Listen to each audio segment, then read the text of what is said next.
Oh, nosies! You didn't attack the black women's, did yous? Did yous? I gotta jump right into it. I'm in kind of a progressively better mood, and I'll have my let me show you. It's Geek and Tell or Show and Tell. Here's my Tavor X95 or 95X. I forget what it's called. Please don't say it's Tavor. I don't care. It is an Israeli gun, and I know the Israelis just continued their use of it. I still like it because the bullpup design, and Cappy is a small dude. Anyway, want to jump in right away because there was speculation, and it's Kevin Samuels, and a great man. I would say a great man has been laid to rest. YouTuber, this is official now. It's NBC News, which that's about as authentic as we could get. It's still not authentic enough. 1.4 million subscribers has died, his mother says. Samuel's views on dating and relationships, which many people on social media felt were an attack on black women, often sparked out. We're going to lay it down right here because if you look up Wikipedia, there's some true simp out there on Twitter who has a book coming out called The Case for Cancel Culture, which is the case against the freedom of speech. He's large enough on Twitter that he's now the most prominently displayed reactor to Mr. Samuel's death. And it's just so sad that it's scum like him, not Kevin Samuels, this other guy, who is a veritable tyrant. And he's all woke and all this. I don't even have to bother him. That his tweet is the most prominent one displayed. And it shows you that the people who are kind of in charge of the main pillars or institutions of new age media, whether that's Twitter, social media, what's the one? Wikipedia, they lie. And he's like, Kevin Samuels hated black women and he was a misogynist and all this. It's like, no. Kevin Samuels was constructively critical of women in general and the dynamics and other topics of it. That's all he was. He was polite. He was civil. And look, I know black women cannot be touched. They're just born perfect. Ask any black man who's dated them. Right, guys? I don't know why they're going after the white women and Latinas. I have no clue. It's like I think he got sick of your shit. Not black women's shit, society's shit. Like, oh my God, trait, sex, race and sex, minority. Oh, the womans of the black race. We just gotta worship you. And he's like, fuck that shit. No, here's what he's guilty of: treating black women as equals. Now, there are other women, of course, as well. Those of you famously remember, or those of you remember famously when he was on the Fresh and Fit show and he took down Karen. Karen was white. So it already, I know NBC, I know you're a bunch of old washed up boomer leftist Marxists. And you're taking down a black man. The only reason you take it down a black man, I haven't gotten to it, you're going to besmirch him, is because, well, he's not a black female. All right. But all he did, all anyone in this red pill community is doing is taking a mirror to the party saying, look at yourself. That's it. That's all he's doing. Look, you're loud, you're fat, you're obnoxious, and you got other man's kids. Now, that obviously black women do not have a monopoly on that. But because he happened to be a black, disproportionately black female, they think it's black female. No. You're loud, you're fat, you're rude, you're unfeminine, you have other men's kids, and you're old. And the facts, not the misogyny, not the sexism, the facts are men don't like that. And he's just telling you nature.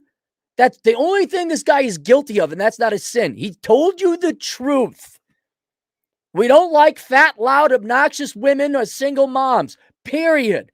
Oh, and this cuck of a simp on Twitter, slamming black women, blah, blah, blah. And, dude, why don't you and David Hogg go fucking suck each other off? Because you're taking the death of other people and profiting off of it. It's what it is. I don't know if you guys remember. Hang on, let me get this. Is starting to annoy me. Let me get this. There we go. There we go. Just like porn.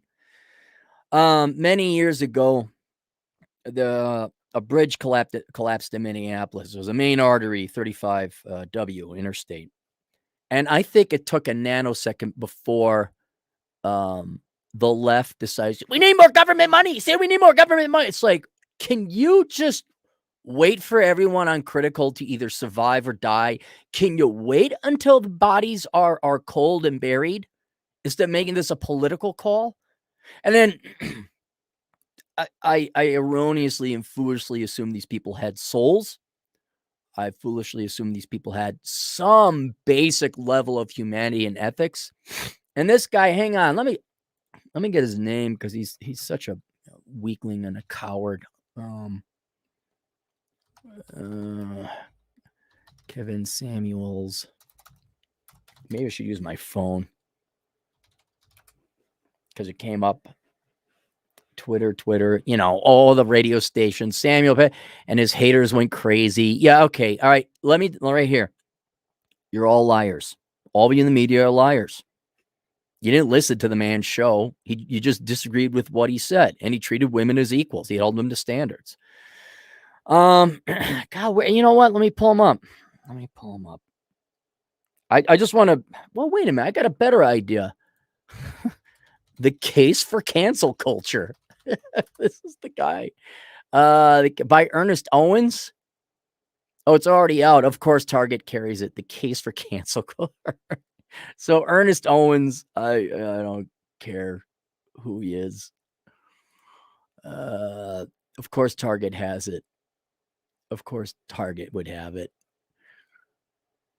So there, a guy who's a literal dictator and wants to bring people down because he's truly against the diversity. That's his enemy. Look, Kevin Samuels is only being proven a better and greater man because of all of his haters. You look at his haters, they're tyrant, they're communists, they're simps, they're cucks, they're pussies, they're cowards, they're weaklings, they're parasites. I mean, what show me like are the John Waynes of America or the productive people of America? Like guys, the body probably still isn't cold yet, hasn't achieved room temperature. And everyone's trying to profit off of this guy. Anyway, I never met the man, just wanted to defend the man for what he did. He told the truth. And look, here's the other thing. Thankfully, he probably died in his sleep. Looks like it was a heart attack or something like that. So thankfully, the man died in his sleep. But that guy, Kevin Samuels, he didn't die with any regret. Went through 2 divorces, was just guy. Very well-spoken guy, very well-fashioned guy. He did fashion, but all of a sudden it became boom. He got pulled into it. And he was probably one of the, if you listen to him, he was the most polite, adroit, and diplomatic, very much like Thomas Sowell. When he didn't get riled up, very calm and relaxed. A true gentleman in that regard. And he did more. He's done way more for society. Whether you liked him or not, he's more notable and in a good way. He didn't die with any regret. Tragic, he died young. You'd be like, oh, damn, am I dying today? Oh, I thought I had another 20 years. No, man. And which should be another thing, by the way, guys. Go to the doctor. Get your valves checked. Get your cholesterol checked. Get cancer screened. And especially the brothers out there, don't know if you knew this. You don't live as long as us white guys. And no one can even hold a candle to the all-time reigning supreme champions of longevity, and that would be the Asian dudes. All right? So for especially all the brothers, anyone who ain't Asian, Asians just got it down. I don't know what you guys do. Maybe it's the sushi. Maybe I don't know what the diet or whatever. Maybe your women are thin. I have no idea. But every guy not Asian, but especially the brothers, go to the doctor. Get a checkup. I have a buddy of mine, not a black guy. He had a heart attack at 46, 47. You don't think about it. And he would have died. It was the widowmaker. Guys, go in, get it checked. Testicular cancer. Get the finger shoved up your ass. And then you got to do that's a prostate exam. The colon thing, the colonoscopy. Got to do that, guys. I'm only really adamant because my family is riddled with cancer. I'm the oldest guy in my family not to have cancer, right? So far. but everyone's got it, or older people of me than have died from it. And prostate cancer is detectable and pretty curable. That's what knocked out everyone except my uncle, the one who's still alive. He has cancer too, but different type. Everyone else got prostate cancer. All right. So, what if it was preventable? What if he just, you got high cholesterol? He wasn't fat either. He was in shape, wasn't he? I mean, I don't know, 6-pack abs, but you look at that, like what, 55, 54, however old he was. He was in shape. Just maybe had the genetics for bad cholesterol. So everyone go check that out. I know it's a pain in the ass, guys. I know it's like setting up your will, but it's more important than setting up your will. When you're dead, wills are kind of ultimately moot because you'll be dead. You won't care anyway about it because you won't be around to have an opinion on it. But yeah, so God bless Kevin Samuels. I hope he's up there. I hope he's doing well. A lot of the leftists who believe in God, you guys are going to be surprised where you end up. A lot of you, like the other guy, whoever wrote the book against the freedom of speech. Like, yeah, you're going to go with Captain Malcolm Reynolds. Place reserved for child molesters and people who talk into theaters. Like, you guys actually believe your shtick? Do you actually think you're just lazy pieces of shit? You're just parasites. And do you normie conformies and fear see who the real good people are? Do you see who's really on your side? The guy who can't wait for a guy to die to make a profit off of him. But just because he says, oh, I'm for the black womans, because that's what the government told us to be. Meanwhile, Kevin Samuels is telling these girls the truth so they don't waste their lives anymore. It's like, do you want to eat your vegetables or do you want chocolate and cake? To live. I know most of the black women, most of the sisters, most women, you want your chocolate and your cake. That's what I know. That's why we got Operation Evil. That's why Oprah's rich and Cappy Poe. Don't worry, Cappy's I'm going to get that Oprah money. I'm going to get that other guy who wrote the book about the anti-freedom. I'm going to get that money, man. It's debatable whether I'll go to heaven or hell. But see, God, I knew what I was doing. I was your right hand. I was your right hand. You said, vengeance is mine, saith the Lord. I heard a calling. I saw a spirit. And it is, whoa, Aaron, I am God. Oh, geez, God, I didn't know if you existed. Yes, I need you. Oprah's going to die soon. And I need you to continue to punish the evil people who believe in lies and ruin the greatest country ever with their parasitic voting. Woo. Say, vengeance is mine, saith the Cappy. He says, yeah, go for it. I'm like, yeah. Green light to God, from God to fuck everybody up.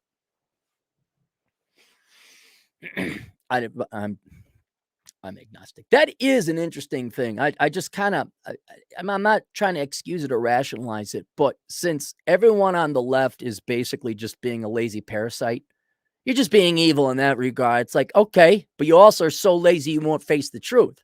So I'm going to give you your fucking drugs. Does that make me the bad guy? No, I'm punishing bad people by telling you what you want to hear. Point is, Kevin Samuels was the guy who was actually trying to help out black women, telling them the truth. But since everyone's going to jump on this guy's not even yet to be dug grave and call him a bad man and besmirch his name and all this other stuff, when he was quite opposite of a misogynist, he was telling these girls the truth. Now we're going to celebrate limp dick, simp, fuck, cuck, dude who got his book at Target. All right, we're going to celebrate that guy because he lies to the black womans, among womans in general. All right, I don't know. All I know is I don't get a job. I get besmirched. I get called all these sorts of names, and I might have my whatever canceled, or I might have my bank account removed if I don't lie to women. And if I don't lie to leftists in general, if I don't keep up the lie, thereby ruining their lives, a lesson. Yeah, go major in philosophy. Yeah, get a master's in women's studies. Yeah, go do that. I mean, my God, why don't I just give them a gun and they can put a bullet in their own head? Why don't they shoot off their own foot? What do you need me for? If I don't actively hurt people, we don't actually perpetuate the lies. You know how you millennials, hey, the boomers lied to us. It's not our fault. Well, Do you hate the boomers? You do. What type of boomers lied to you? Leftist ones? Oh, it was the leftist ones. You teachers, your professors, and parents, and they told you what you wanted to hear. And now you're all up and, oh my God, we were lied to. Well, then shouldn't you be celebrating people that got the courage to tell the truth, like Samuels? Oh, no. Because the womans and the special, extra special, better womans, the black womans. Everyone fire up the alarms. Put a round in the chamber. Let's all shoot at Kevin Samuels' corpse. I just want to point out who the real hero is, who the real man is, and who the real good guy was. It was Kevin fucking Samuels. And not you fucking whores. Not you fucking, you know, you want to talk about grifters. All right, I ain't going to grift off somebody's dead grave, okay? Or dead corpse.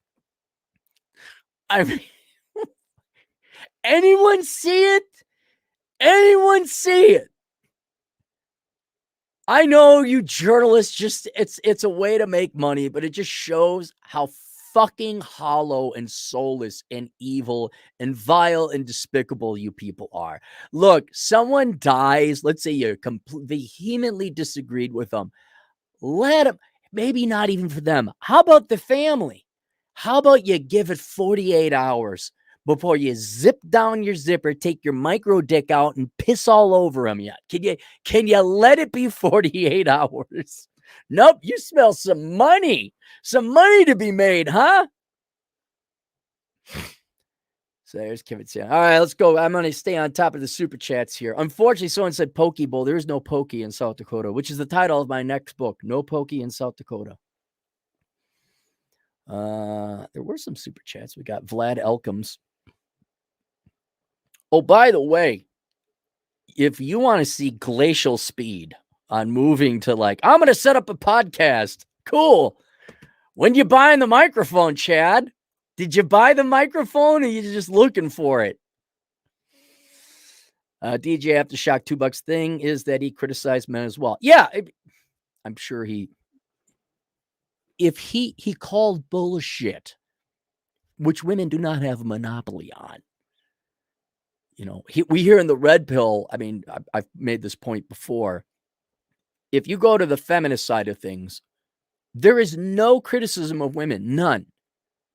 It's like, you're perfect the way you are. Are you fat? That's great. We don't care if how many women, fat activists have died early. We don't care. Like, there's no constructive criticism. There's no inward, there's no judgment. You go to the red pill, it is very hard on men. Because we tell them the truth. Hit the gym. Girls don't like you that much. You better be a top now 10% guy. Make a lot of money. And if not, give up the pursuit of women. That's pretty harsh, don't you think? Then you're just going to have to ignore your millions of years of human evolution screaming at you to go get a girl. You're just not going to put the time and effort into it. I mean, Christ, the concept of asshole consulting, I don't, you know, you guys see me beat the, oh, I got Asperger's, I got autism. No, you're a lazy fuck. I've had legit people with Asperger's and autism saying, dude, I'm sick and tired of these people using the excuse. I have it, but I get to work every day. Yeah, it's a choice. Which means the people who claim they have it really don't have it. They're just using it as the excuse. But yes, that's what we do. And the reason in the red pill community, men criticize other men is because we want the men to improve, because we actually care about our fellow brother. We would criticize women, and we do. But I'm afraid, ladies, that, you know, all three of you that are listening, women have been so resilient, and not only resilient, but not apprehensive, although that too, apoplectic, violent in response to constructive criticism, that there's no reason, it's too risky to tell you girls the truth. And so, I mean, really, this is why we don't, and for our own mental sake, after a while, we try and reason and rationalize with women, like, look, you got to do this, blah, blah, blah, blah, blah. And after a while, it becomes so exasperating because of the perfect mental state. Because women would, when given a choice of having a successful life in the real world, which requires sacrifice and hard work and mental strife, mental pain, like dieting and lifting weights, that's taxing. Versus living in a delusional world where you believe in lives and cognitive dissonance reigns, but you're imagining You right, and no, there's no getting through that. That's the law of the perfect mental state. You guys can watch the video I did there. But my point is, if we can't get through to you, what's the point of talking to you? This is why I charge at Asshole Consulting, why I charge $450 for my minimalism course, which is available for enrollment, by the way, over at teachable.com. Just search the Clary School of Economic Philosophy. Minimalism course is up there. I charge $450 because that way you might do what I fucking tell you. And then if you don't, I don't care. I got the money. But ladies, you got to realize you've put up you have all been very successful in putting up a unified front, like a bulletproof unified front that is impervious to any kind of constructive criticism or help or genuine care, because you just want to not suffer the slightest bit of mental pain or guilt or shame or self-inflection. That now men are like, I don't have time for this. It's kind of like arguing with the left, and there's some parallels there. Like, I'm not going to convince some 21-year-old Gen Zer who's like thick in his college education about how white men have ruined everything and Marx was just a misunderstood genius and blah, blah, blah, blah, blah, blah, blah. Like, there's no reason to try and argue with that. And now, and it's to his own detriment, because the kid's going to major in something stupid. He's going to have financial crisis and problems. He's going to have an unemployable skill, and his real friend are the people trying to unplug. Plus, he'll probably fall in love with the ideology of Marx or socialism, environment, whatever ism it is that they fall in love with, and they're not going to put humans in the number one in their life anymore. So that person's going to have a horrible life, financially, romantically, socially, mentally. Same thing with you girls. We try to like, hey, look, don't, but it doesn't get through, and after a while, you just throw in the towel. And now you have no one correcting you. Now there's no one saying, hey, there's a cliff over there. And why would there be? Because you weren't going to listen to it anyway. I mean, we're coming up on what now? I mean, what is alpha? Alpha is little kids now. I'm just going to assume it's going to be a repeat of boomers, X, millennials, and zoomers. The zoomers, I guess, would be the ones maybe at the center of attention because you're young. You're in that hot demographic. No one cares about the millennials anymore. You're 35 and a day old? Gone. No one cares about you. It's all the zoomers now. Oh my God, zoomers. But we get, you're now on what? That'd be the fourth generation of ladies that are just going to be frankly unhappy. And we can't say, hey, maybe you ought to be nice and feminine. And you get the same treatment as Kevin Samuels. Okay, fine. Go back, look at his, watch how many women there are past their prime, and he's telling them exactly what they need to hear so that they can salvage the remaining half of their life. Not their youth. We're talking life. The youth is all gone. Where they might be able to find a guy, maybe be happy. Oh, you just can't get through that. It's bulletproof, man. It's just bulletproof. It's like, okay. I mean, the abortion thing, and oh my gosh, you want to see where the brain is turned off. I even had to look it up a little bit. The Roe versus Wade is not whether or not abortion is legal. It's whether it goes to the states. Which, by the way, if you were to sit and think about it, I'm being deadly. If let's say you're pro-choice, pro-abortion, and I'm pro-choice, right? For odd reasons, but neither here nor there. You also now have to reconcile this with states' rights. Well, I also really like states' rights. Why? Because it allows different people to enjoy the best life possible. I know the left hates state rights because that would allow states to basically have a lot of control, and then people would have choice. And we do still have that in some ways. Like, for example, gun right. California, let's say you're anti-gun. Well, there are plenty of states where you can move that are anti-gun. California, New York, I don't know, other places, but you're pro-gun. All right, there's South Dakota, Wyoming, Texas, I think Tennessee and Florida more recently. And so this is why they called it the Great American Experiment, is you would have different states, areas within the country where different laws would allow you to shop around and find a culture and a government and a society that would be best for you. And the stupid dead white men are like, yeah, those stupid dead white men came up with a pretty good idea. Like, if you want socialism, go to California. If you want abortions, Go to California. You want a big welfare state? You want free healthcare and education?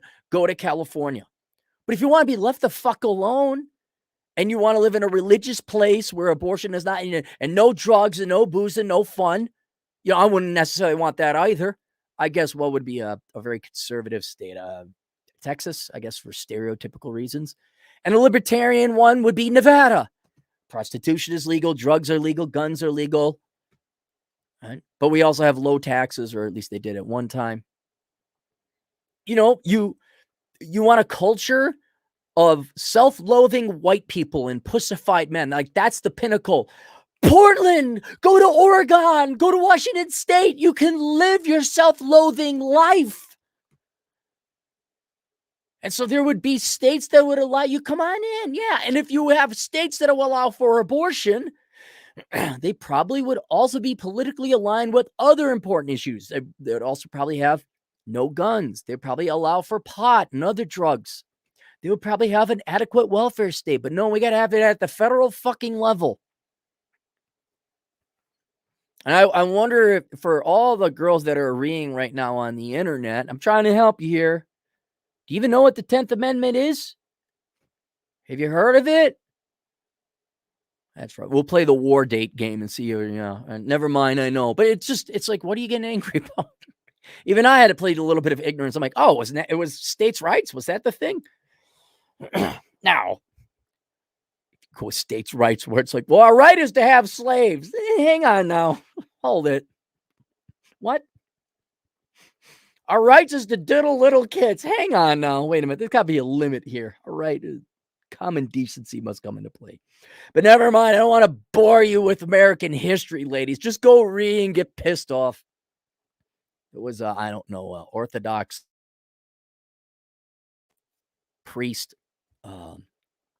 He had a great tweet and I retweeted it. He says, it wasn't anti-choice. It could still be construed. And this, I think, very much goes along with how I view abortion. He's like, women whose happiness are hinged on the right to abortion are women you do well to avoid. I'm like, yeah, you're absolutely right. Again, I'm pro-choice, okay? Because I kind of think of the children. I'm like, yeah, you know what? You probably should abort your child if you're going to think about aborting a child, because you're not a good mom, not a good parent.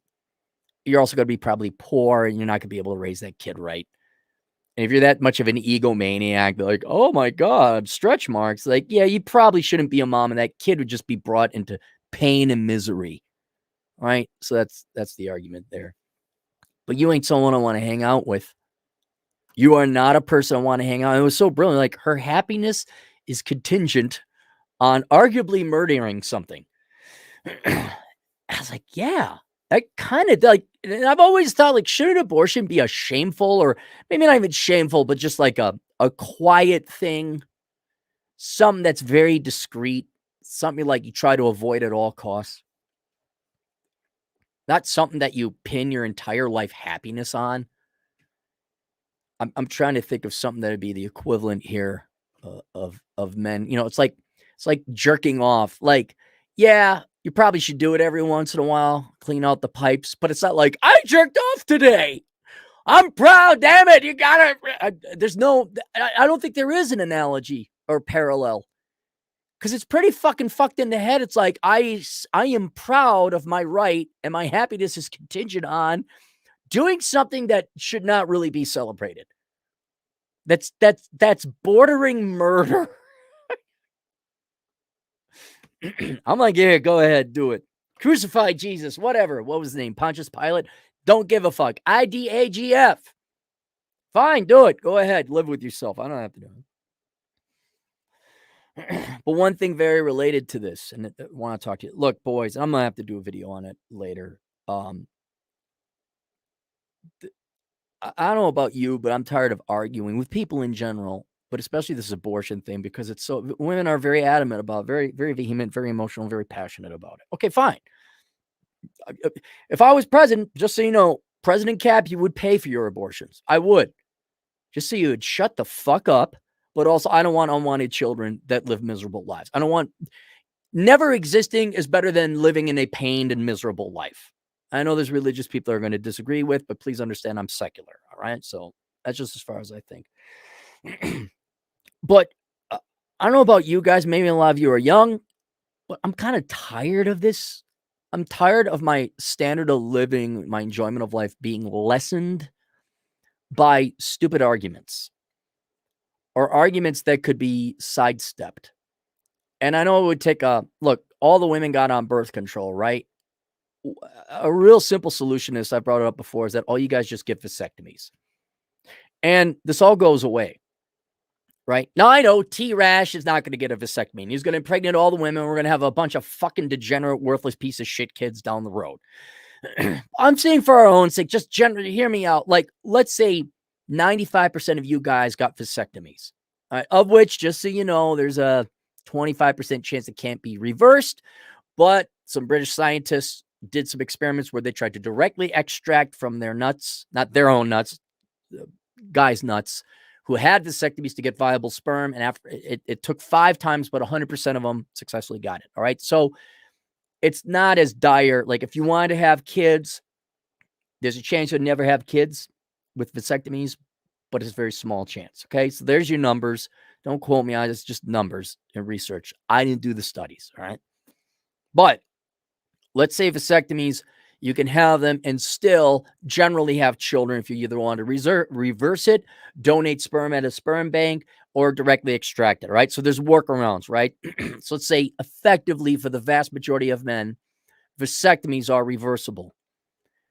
Man, for $1,200 to have a vasectomy, and that's on the high end, some of your insurance would pay for it. Wouldn't that be nice?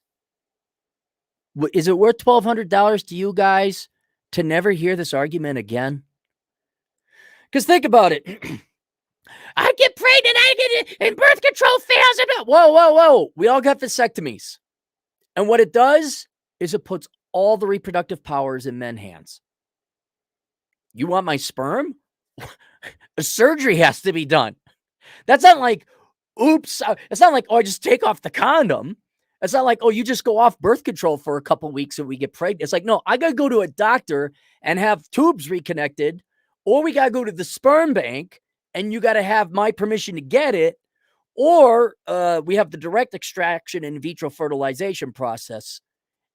I mean, it's ironclad pretty much. It's Fort Knox. You want my sperm? There's a lot you got to do to go in. You want a kid? There's a lot you got to do to go get it. And you know whose permission you need? Mine. The guy. And if all you guys would just get vasectomies, you know, I'd like to, it's possible within my life, right? The guy from The Good, the Bad, and the Ugly, the captain who hears the bridge blow up. I'd like to do that on my deathbed. 97% of American men have vasectomies. And then all the abortion debate goes away. All the reproductive arguments go away. I mean, girls, you could still get birth control, of course. You could condoms for obviously STD reasons. Ladies, you can still fight for your right to abortion. But think about this, guys. Let's say you're a religious man. You're very against abortions. Get a vasectomy. You would be for all men getting vasectomies because you would just totally cut down on the unwanted pregnancy rate, right? Abortions would I mean, they wouldn't totally go away, but they'd be complete. 97% of the men in the United States or the world got vasectomies. Now the guy has to want to have a child. It's not up to the woman anymore whether that child makes it. And you guys are all like, well, I want financial abortion where if I don't have that, because the woman gets to decide whether the child is born or not. And you're all complaining about it. Okay. Do you want to complain about the rest of your life, or do you want to do something about it? Because I don't know about you, but to me, it's worth $1,200 to pay that check, go and get my my Vans difference, get my vasectomy, and I don't have to worry about it no more. You guys want to fight back? Maybe it's not even fight back. Maybe you're just sick and tired of this. And it's like, oh, and you would like to be respected a little bit? You'd like women to like you again? Well, stop giving them what they want. Hold back on the sperm. Oh, you want kids? Well, so you want to have some children. I see. Do the two. Everyone practice this. This is, no sign. Remember when you guys were douchebags in high school? You did the sign. Vasectomy. I see. You could do this. Girls would never get it. But then, let's say you're at a cafe, right? And there's a guy and a gal, and she's all flustered and bothered. And he's doing this. I see. He's he's having the vasectomy talk. He's having the vasectomy talk. He's got a vasectomy. He's about to. And then when the guy goes, I'm like, oh, here comes the terms. Here comes the terms. It is my child. You will sign away parental rights. And like, we can't blah, blah, blah, blah, blah. Well, I don't care what the laws are. I got the sperm. I see you would like to have a child. You will pay me $250,000. You will pay off all your student loans before I consider having a child with you. And look, you could say, well, it's not fair. I got to pay. Just guys, I'm imploring you. This nightmare all goes away if we all get vasectomies. Don't tell me that, I can't afford it. Don't tell me my insurance doesn't cover it. Guys, is it worth $1,000 to you to be done with this forever?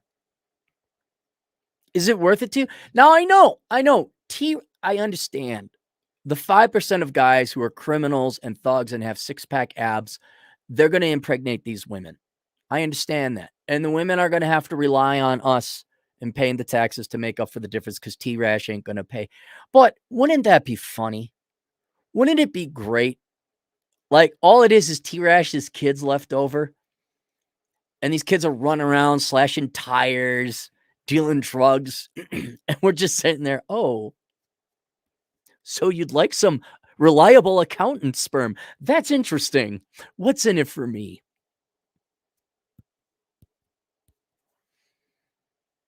But it wouldn't even be for that. It's not because I want to like get back at women and get all the power back. I just want you girls to shut the fuck up.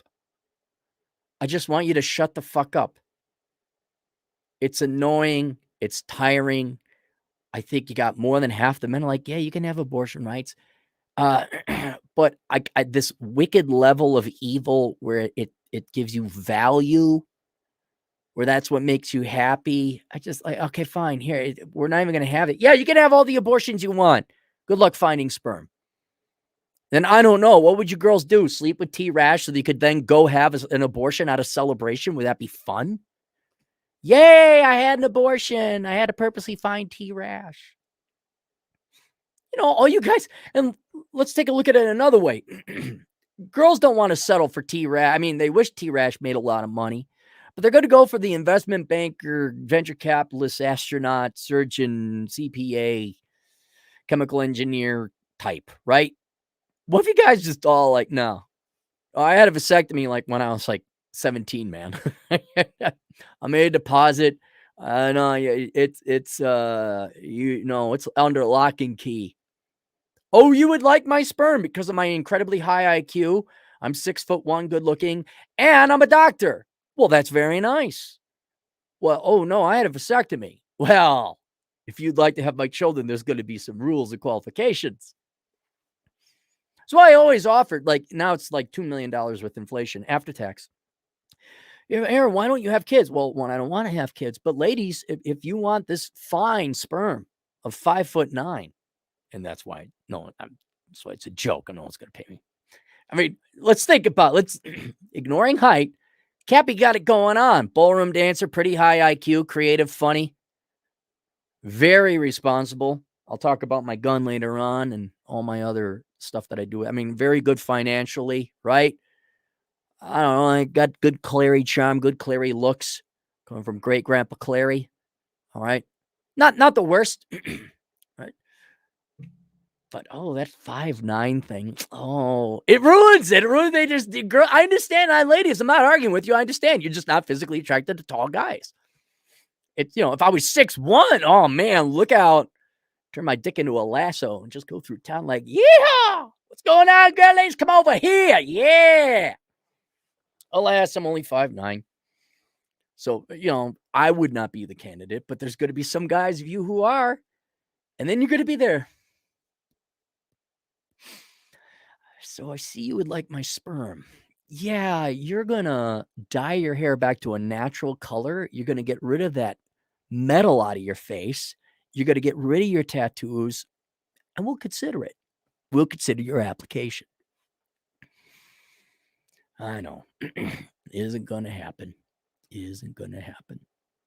All right, let's get through more of the super chats. Donna Hannaford is here on the team she should belong to, not that Terrence Pop fella. Peyton paid a $2. Don't show funds on live stream. Might get banned. Really? All right, well, I'll just tell you about it. I thought it was like you couldn't make threats with it or something, but if you like shut, because I've seen like instructional videos. We'll risk it. We'll risk it, okay? DJ Aftershock, $2. He woke up with chest pains and collapsed. Oh, poor guy. Yeah. Well, at least when he was alive, I hope he did. I hope he had no guilt. I hope he had no regret. He's like, dang, if I got to go, I'm sure he wanted to do more. I'm sure he's like, but I just got here. I was talking to the guys on Rules here. I'm like, that sucks. 2 years, 2 years ago, he goes viral. He becomes a millionaire and he dies 2 years later. Because there's so much left to do. But I think I'm gotta imagine he's like, well, I made it count. Like when I had my cancer scare, that was the one good thing about the cancer scare. I'm like, well, if I got to go at 45 or 46, boy, I made it count for a guy who didn't make it to 50. Look at that track record. Look at that go.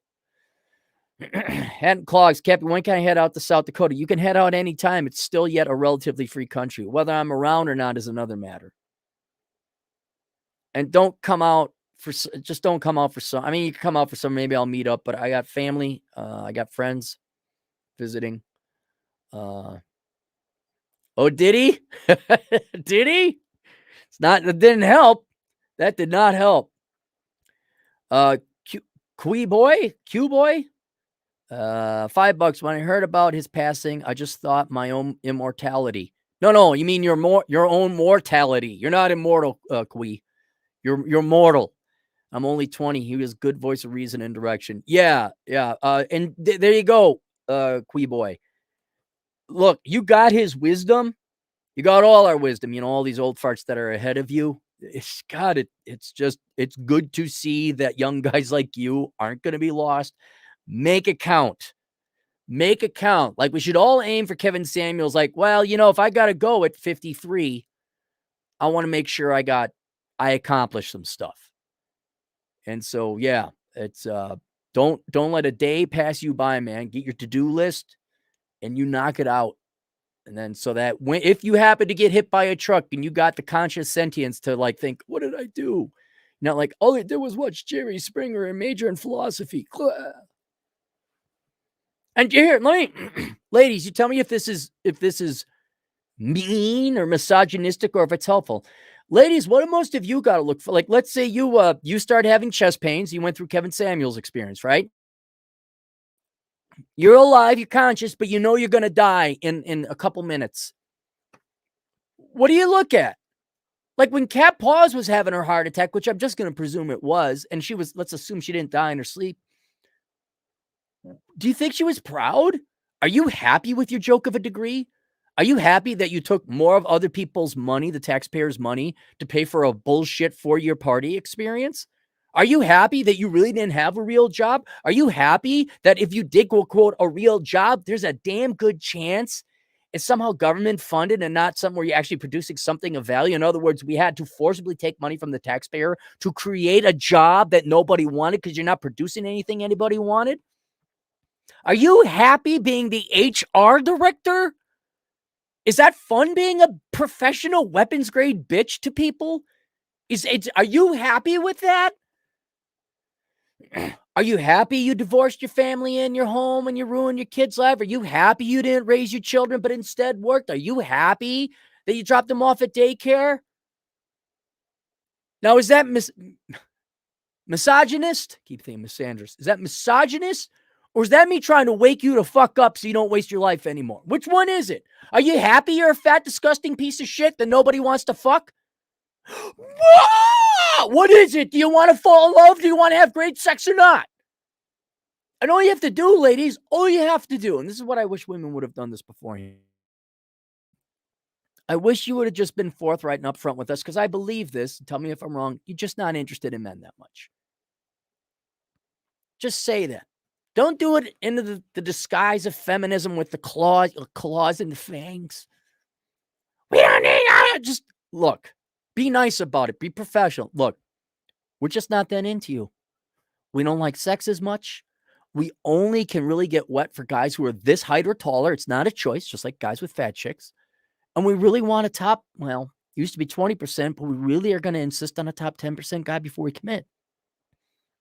And we'll kind of maybe string a couple of you guys along, but we're just not. If you would have just been upfront like that, we could have had a reasonable and productive conversation. And there would not be criticism in your fangs, in the claws. We'd be like, oh, well, we won't bother you anymore. Let us know if things change. See ya. We're going to go play our video games. But, and then, okay, fine, you would have lived your life. You would live there. Just, we both would have gone to our respective corners. You girls would have time shared some alphas and all that other stuff. But to go to the extreme lengths of like, I'm fat and I'm proud. Wouldn't you be happier if you're just honest with yourself and us? Like, okay, I'm just not interested in guys. I'm not going to bother you. I'm just going to be fat and eat because that's more important to me than falling off. But I do want a guy, and so I am getting it. But you better be a top 10%. Well, are you gonna go and get in that shape? Are you, or do you actually believe the Oprah bullshit, the non-Kevin Samuels bullshit that men should just like you, like that attraction is a social construct, beauty is a social construct? You're gonna go that far? And therefore, oh, if I just hit the gym, all I ever really wanted was to be married with a husband. Well, your actions did not indicate that. Modern Life John, he keeps talking about his sister, like, 34, 35. I just want to be a stay-at-home mom with kids. Well, not our, I guess too bad, What? Well, okay. But if she had listened to Kevin Samuels at 21 years old and heeded his advice, would she not be happier? Man, that truth, boy, it's just a motherfucker, isn't it? Truth is just a motherfucker. You all hate it, and you're gonna kill people who spew it, and then you're all gonna lead miserable lives. Okay, have fun living your miserable life. Just don't. Here's all I want from the ladies: don't be pissed off and old and hating on men when you're 60 years old. You made your choice. Okay, men left you alone. You're not married. Okay, just leave us alone. Cynic in Chief, $5. Next time I'm in South Dakota, Deadwood still has $5 crap tables. I could teach you craps, blackjack, roulette, and baccarat. I know how to play blackjack and roulette. I took online dealer training. Oh yeah, no, I'd like to learn baccarat. I don't know if they got that. Hang on, gotta adjust my nuts. Aaron, are you really adjusting your nuts? Yeah, because you sit in the chair and you slide down, and your ball sack gets tucked underneath your taint, starts to pinch. Oh, and then if like a hair rips out on your nutsack, oh my God, talk about pains you girls will never know. Yeah, I don't know how baccarat.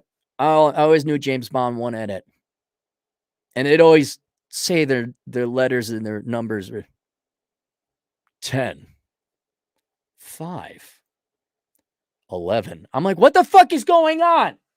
Doesn't make any sense. Curahi, $10. Thank you for time at the men. At the men? It was, see, everyone wants to. Oh, I got to take this. Hang on.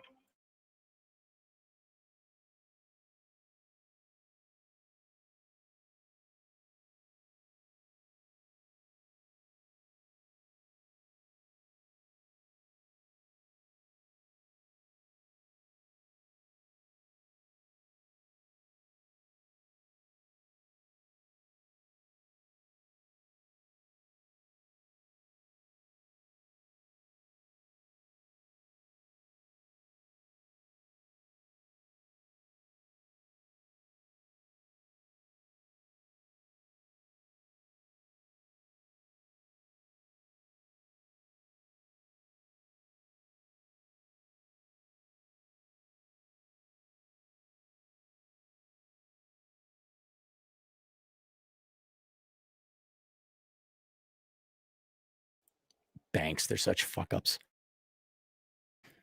You mean CME? Was enlightening and informative. Appreciate the no BS approach. Well, thank you, Kirihi. That was my credit card. Like anytime I buy something more than $200, it doesn't go through. Like I never get the, hey, do you want to approve this or not? Just my credit card shuts down. It's like, businesses do occasionally spend more than $200 a shot. It does happen every once in a while. Cynic in Chief, $2. Pokey sounds great. I should get some for dinner. Yeah, please do. Have some for me while you're at it. Really don't have a lot of culinary options out here in Rapid City. DJ Aftershock, $5. On his lives, he would consume a large amount of Red Bull plus alcohol mixed together. Oh, yeah, that's probably... It's been speculated that contributed to his cardiac arrest. Yeah. I went off the sauce, and my heart health has improved. Not a lot, but, it doesn't race anymore when I'm drinking alcohol. Vlad Elkham's $2. I got the... Oh, hey, first stream, the 16th or the 17th. I have the interview with Linda Gross on the 17th. Let's do the 16th. And while everyone's at it, search Chad Elkins on YouTube and subscribe. Our goal is to get him to 1,000 subscribers, not so he can have a monetized channel, but so that we can rub it in DT's face that a guy who doesn't even have one video up on a YouTube channel has more subscribers than him. That's oh, 7 years, all those hours wasted. That was funny. That was really funny. So everyone sign up for the Vlad Elkham Celebrity Podcast Hour. Donna Hannaford, our Australian female agent in the field, for $5 Australian dollars. Shannon Rice Lewis YouTube Red Pill channel is brilliant. Check him out. Okay, so Shannon is a guy. Check him out. So underrated and funny as hell. Don't be an angry Kuantaha, Cappy. I know. It's just when you go running off with that Terrence Pop fella. There's a picture I saw. So Donovan was advertising the Conference on Masculine Excellence, the one in Miami. He took some screenshots of the one from Vegas, and they're doing a pan shot, and everyone's kind of dressed up reasonably well, and maybe a blazer or a full blown suit, and there's Pop with his Where's Waldo shirt and cap. God bless Pop. Oh. Eric Burns Marsh. Oh, come on here. Eric Burns Marsh, $5. Mr. Celery, is there an inside joke behind your mispronunciation of Dr. Sowell's name? Dr. Sowell. No, I thought it was Sowell. Isn't it Sowell? No. Why did you spell it that way? Is it Dr. Sowell? I thought it's Dr. Sowell. I've been pronouncing it that way for 20 years. Hat and Clogs, $2. Don't be a sad Cappy. Be a sick Cappy. My health has been very good ever since I caught the disease. Super Penguin, $54.95, $5. Cappy, thoughts on the coming famine? Do you think people will be gunning people down in the streets in the next 6 months? No, not 6 months. Asteroid? How would I know if an asteroid's going to hit? Predictions, sir. My prediction, if I had I could be wrong. I think it's just going to be a slow, gradual decline. There's no heir apparent on the global market for the U.S. dollar reserve. Now, our last trading deficit was horrific, the worst ever. And it made GDP growth negative. But, what do you expect when you graduate, 2 generations of useless, talentless people? I do mean that. I'm not slamming on you, but you liberal arts majors of social, most, like 80% of you college graduates are jokes. You're worthless. You're useless to this economy. Now, you might be good people, but you're offering nothing of value. We buy all of our stuff from other countries where the actual hardworking men and women are. But, China produces all of our stuff, but they're even more corrupt and in some ways in worse financial shape. Okay. I'm glad we won World War II and we had the nukes first. I'm glad we're a superpower because it makes my life a lot easier.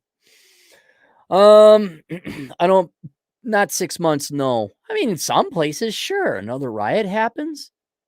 The rioters decide to go into the suburbs. I think enough people have had enough. You'll get shot.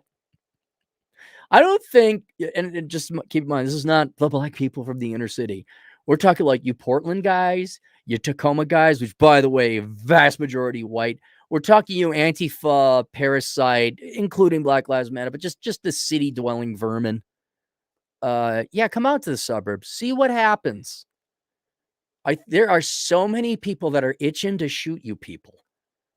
And if you give them an excuse, if you start tearing up their neighborhoods, it's not gonna. But that'd be on an individual case by case basis. You're talking a nationwide. I don't see it happening in 6 months. I think it's just gonna be a nice general decline, a general decay like France. The upcoming famine, all I know is that, well, do you want to farm? Farming is hard. Now, I do have seeds and I do have a book on farming and rotating crops and agriculture.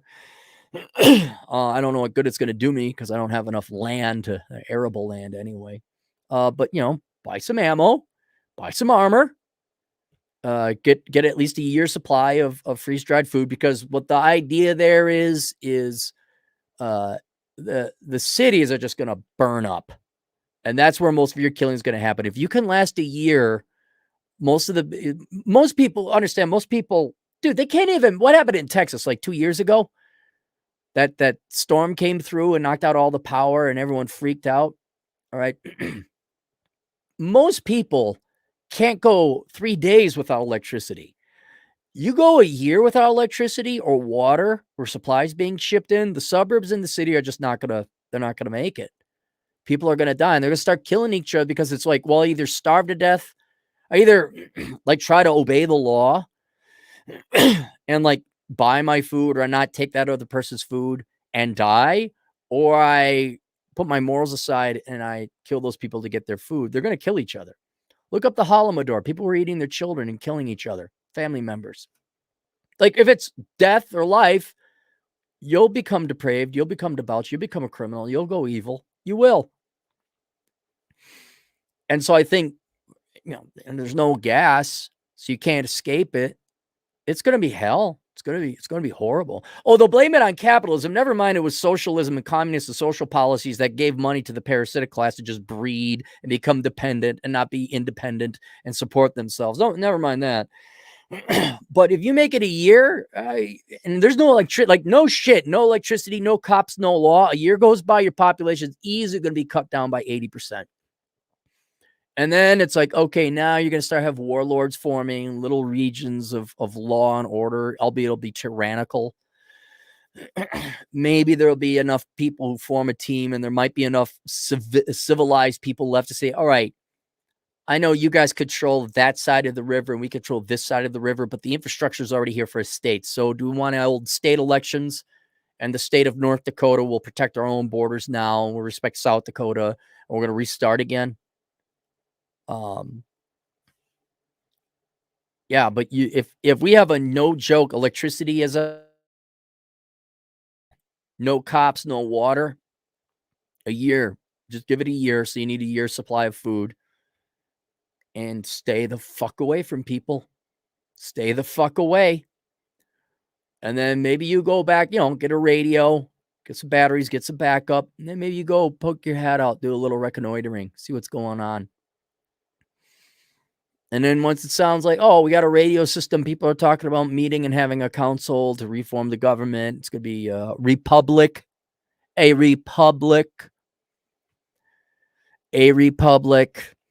with very limited voting rights. Then you go like, yeah, I represent this group of people. We will throw in with Rohan. But yeah, I don't know about asteroids.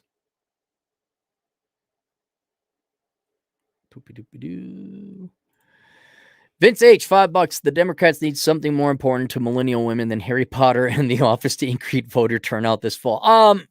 I don't know much. I mean, they really have been kind of swept under the rug. Millennial ladies, what do you care about? I mean, I know no one's paying attention to you because you're not young anymore. I know the Democrats will come in and say voting rights and, all that. I mean, have you woken up? I mean, the boomers woke up in the 80s. It took a 70s recession to wake them the F up. Are you starting to realize you were lied to? Do you want to, maybe it would be nice to have a husband? Or are you still doubling down on the feminism? Looking how well that worked out for you. No, I would love to hear from women. I'd love to hear, like, I wrote a book. I'd like to hear women's take on it because the book was written also for women. I do. I'm not being facetious. Like, what do you want, ladies? Have the millennial women aged enough, mature enough to realize, oh, yeah, that whole ideology about, deriving all my value from my vagina, and I'm oppressed, and careerism and paying taxes and student loan debt, that wasn't such a good idea. Or no? Am I a bad guy for even suggesting that? Okay, then I know my answer. Nothing's changed. All right, fine. Are men still the bad guy? Is like stay-at-home wife, is that bad? Is that degrading? What is it? Tell me. I just want to know, do you realize you just got ass raped by the left? Like, for millennial women, generally speaking, youth is all gone. I think the average age of millennials is like 34, 35. There's some younger, there's a little bit, but I mean, it's over, right? Okay, your youth is gone. Happened to Gen X too. Okay, we lied to. They lied to us, right? But at least we woke up and we were lied to, and we knew who lied to us: leftists. Okay, or is your religion, your subscription, your addiction to your religion just so strong that that's all you got now? All you guys, your feminism and your socialism and your environmentalisms and your isms and your traitism. And oh my God, I'm so woke. I'm going to help out Black Lives Matter. Is that all you got? And you're going to double down on that instead of living life for yourself? I want to know what are the dreams now, millennial girls, women today? Has it changed? Drew, $2, $15 for my vasectomy with health insurance. Get it, Drew. Just do it. I mean, there's a chance you may never have kids, but God almighty, would you want to? Besides, that's T-Rash. Girls don't want your sperm, Drew. They don't want your seed. You're Drew. You're probably a boring actuary who only makes $130,000 a year. You probably drive a Toyota Camry that's bought and paid for. And you probably have an adequate but not egregious house, a 2-bedroom, 1-bathroom apartment condo that you have paid off. They don't want you, Drew. Besides, you're only 5'11 3/4. They need 6 feet tall. How dare you assume women would even want your seed to begin with, Drew? David 128, $2. Government should pay for abortion, then 18 years of welfare. Right, don't even get me started about the ROI of a $1,000 abortion versus 18 years of welfare. And you're optimistic on 18 years. Those kids are going to be on welfare for the rest of their life. I mean, if you remove emotion and morality from it, I mean, abortion is it's a pretty mathematically slam dunk option. But, I would see, vasectomy, you're not killing anyone, which I think is a much more moral thing. Well, not only do I think it's a much more moral thing, it is a much more moral thing. You're sidestepping that thing. Because let's put it this way, guys. Let's say you get the girl pregnant, and now you're like, you got to think, what do I advocate? She get an abortion? Now you're advocating something that's arguably murder. Now, for the low, low price of $1,200.00, you can avoid ever having to face that moral quandary. Lord knows I'm happy about it.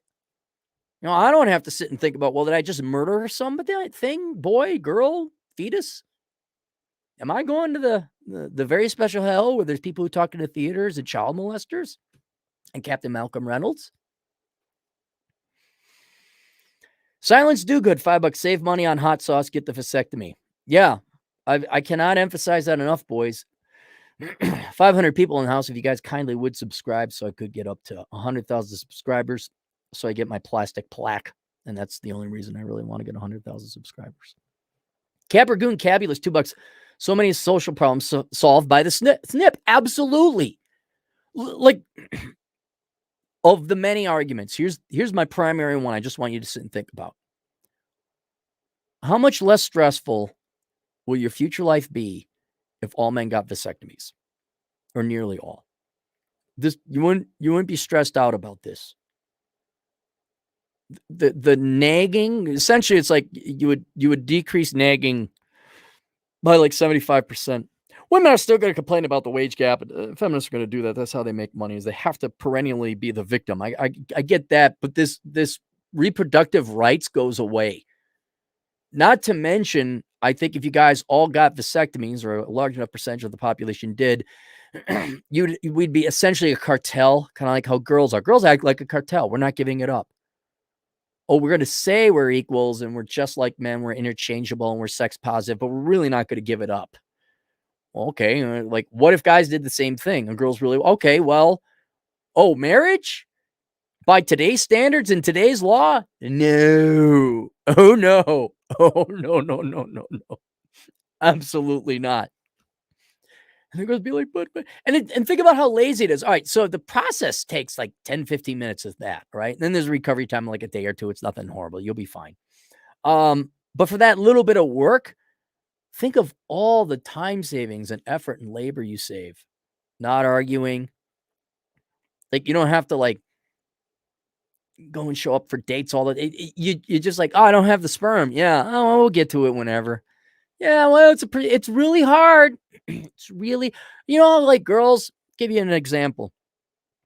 Girls like, hey, you should get a set of fake tits. Oh, I don't want to. Which they're not going to do it for you, okay? But you say, oh, then I'd have to undo it. Same thing with girls. I'm like, why don't you get your tubes tied? Oh, and now it's the reverse. Well, why don't you get your vasectomy undone? It's just so inconvenient. Oh, I'd have to go through the extraction process. Like the easiest way is you go to the sperm bank. Oh, we'd have to go down to the sperm bank. I'd have to sign some paperwork. We'd have to go through the in vitro fertilization process. And that's every guy. Now it's a huge hurdle. It's a procedure. It's a chore to get it done. To get the old live bullets out. Like, oh. So already it's like, maybe next week. I'm really busy. I just don't have it in my schedule. Oops. I forgot about it. MA, $5. Don't let an $8 sundress have you paying $80K in child support. Withhold the DNA. And then the easiest way, look, I know guys aren't going to not want to have sex. Okay. That's a fact because guys want to have sex. All right. Just go get a vasectomy. By the way, if you're stupid enough because no one taught you basic sex ed, you don't get your balls cut off. That's not it. You still can have sex. You're still fully functional. You're just shooting blanks. That's all. Mojo Silver, 82, $5. Thank you. Has nothing to say. Look at the avatar, T-Rash. Is that really you? Or did you just find that on the internet? Leave it to me, Cappy. I'll take one for the team. Go get him, T-Rash. You go get him. You go get him. God damn it. Oh.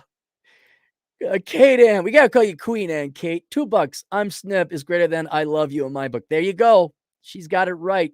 She knows what she's talking about. Oh, there's I'll let it look, guy. If you're a T-Rash, if you are entrepreneurial enough and creative enough to get that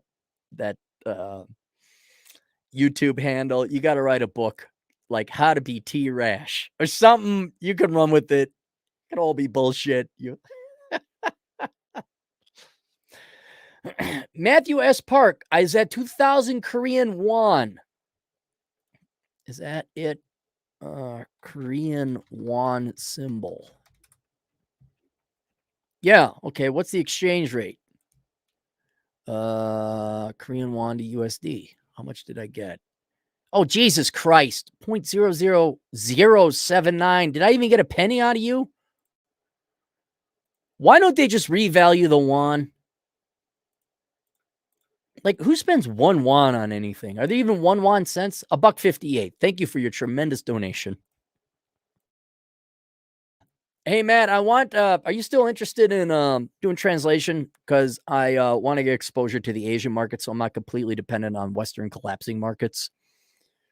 And since the women over there really don't like the men, you think it's bad here? Holy Korea.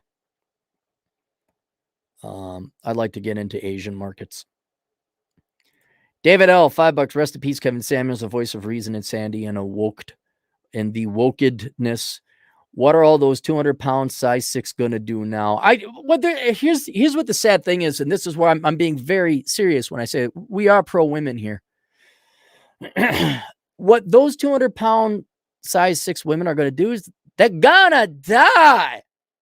It's not that they're going to die. We're all going to die. It's that they'll never live. They'll never have the guy they want. They're going to constantly pine.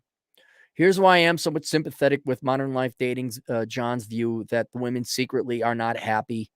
You see cracks in the facade, in the wall, like, alcoholism rates, antidepressant use. But they're just going to waste their lives. They're going to waste their lives. Which is why my favorite question I keep asking is like, why are you even alive? Which is not the same as why don't you just go and rope yourself? That is not the point. It's quite the opposite argument. Like, well, why are you alive then?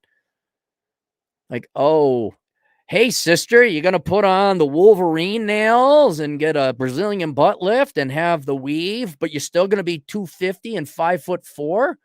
Why? Why are you even going to the nightclub? Why? What's the point? Why? And so they're just going to waste their lives. That's what they're going to do. That's what most people do. A completely different demographic. Mr. Mortimer Snurd, living in the suburbs, making happy life. 170,000 a year, spending $169,999.98, borrowing the rest. So the latest and greatest crap in the suburbanite home can be, his wife works her like quarter-time job as a florist with her master's degree in children's literature. She's writing her child's book that's never, it only takes 30 pages to write a child's book, and she's on page 2, which is the intro and all about her. Ask me, what's her name? Ocasio-Cortez. She's a children's literature author. I don't know what the hell. How to hate men. Why you're oppressed. Why you're entitled to white men's money at 3 years old. They're just going to waste their life. Look, I said it again. Love is the number one thing, and the number one lover should be your lover. But man, you girls really don't that. And I wrote that in the menu in the book of Numbers. I think most women they're not that interested. I think, and maybe at some unconscious level they are, and they're confused. They don't know why they're not happy. But I'd say the frontal cortex absolutely is convinced it doesn't need men and they don't want men. Yeah, okay, have fun in that tortured existence. WizDivision Productions, $5. When Cappy croaks, I'm going to hold a funeral at the airport in honor of all the free rides he never received. Jokes aside, what do you mean free rides? Honor of all the free rides. What free rides? Like Uber? Oh yeah, because of DT, you're right. We could all have a sadness, a great sadness, or a celebration. All the free rides I never received. Jokes aside, rest in peace to Kevin Samuels. Yeah, rest in peace. Kind of wonder where he'd be buried, maybe, tip your hat at him a little bit. Why do I just know he's in Georgia? Why do I know that? All the brothers seem to be down in Georgia. And it's not, well, that's where the slaves were. I understand that, but it seemed like everyone on that side of the Mississippi, if you're black, it's like, I got to go to Atlanta. What about Florida? All the New Yorkers seem to go to Florida. All the brothers like, oh yeah, I got a cousin down in Atlanta. Of course you do. What? Oh, look, and Atlanta's a nice town, but I don't know. Try Tennessee. I was not impressed with Mississippi or Alabama. I just don't. Even Louisiana wasn't that impressed. Florida, obviously. The Carolinas? No, everyone got to go to Atlanta. Alan Beeblebox, 10 generous dollars. General support. Appreciate you trying to digitally slap some sense into people, but never slap comedians. Viva Kevin Samuels. I never slapped. That is so sad. And then what? The other guy attacked. Why can't I remember his name? The other comedian. Dave Chappelle. Like, that's what society's come to, huh? We all can't behave yourselves and just tolerate somebody saying something different. Cooper time. $10. Cappy, you've got me sold on the vasectomy. Then I could go raw dog some randos. Thanks. Yeah, I mean, it's that. It's also, you avoid all this headache. Like, I mean, a lot of people will. I mean, I've had it happen. Like, I remember one time these two ladies, middle-aged ladies. One of their sons was talking to me. I said, don't focus on the girl. Well, how do you know? What do you know? What do you know? Like they could see like I was unplugging him. And this one gal says, oh, yeah? Well, you rent, because they knew I rented in the town at the time. Well, you rent, did you tell them about owning a home and home equity? And you don't have home equity. I'm like, I own rental property, lady. Didn't even say, oh, just. But it's also like what I tell, like, yeah, man, just get a vasectomy. All girls they know. They have a visceral reaction. I don't think they realize it, but they on an intuitive level know they're going to lose a lot of power. Which I like, yeah, just get a vasectomy. You don't have to worry about it. And some about the way they don't like it. They don't like it. I think somehow they know unconsciously that they're losing all the power. No, you should want to have children. I'm like, you can still have children. Like, you could still have children. You just hasn't. Yeah, but there's a chance. I'm like, yeah, there is a chance. Yeah. But, it's like, do you want an unwanted child? And lady who's crazy? No, you have a, like, you girls really want men just to fail, don't you? My God. And it's the ease, man. It's not only like, I don't have to worry about getting a girl pregnant, but it's like, I don't have to worry about the moral ramifications. Like, no, I don't have any illegitimate children. I'm not a deadbeat dad. Hat and Clogs, $2. This broadcast brought to you by B Rule Zero. Those guys are on tomorrow. I won't be joining them. Hey, that's our Latino agent in the field for $2. I'm sure it's Mexican poops. I don't know what it is. Timothy Laser, $5 move to St. Pete from Ohio. Oh, good move. Good move. Gonna do freelance SEO work and bartend. Thank you, Bigot.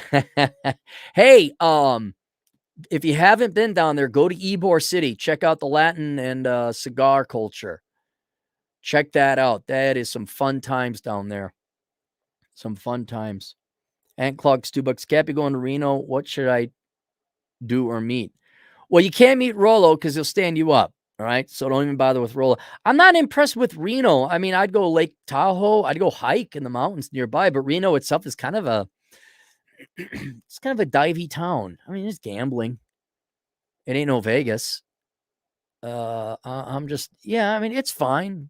It's there, but I'd enjoy Carson City a little bit more. Clem joke, $10. I predict we'll be taken out by a gun-toting asteroid. Rest in peace, Kevin Samuels.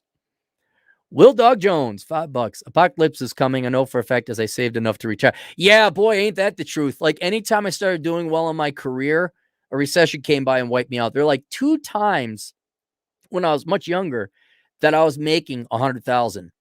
And both times I didn't make 100,000 that year because I either got laid off or I quit before I made a full 100,000 that year. And then sure enough, a recession came. First one was the .com, then the financial crisis. Yeah, so I'm really scared now. But my employment is not dependent upon bankers anymore. It's dependent upon slamming on them.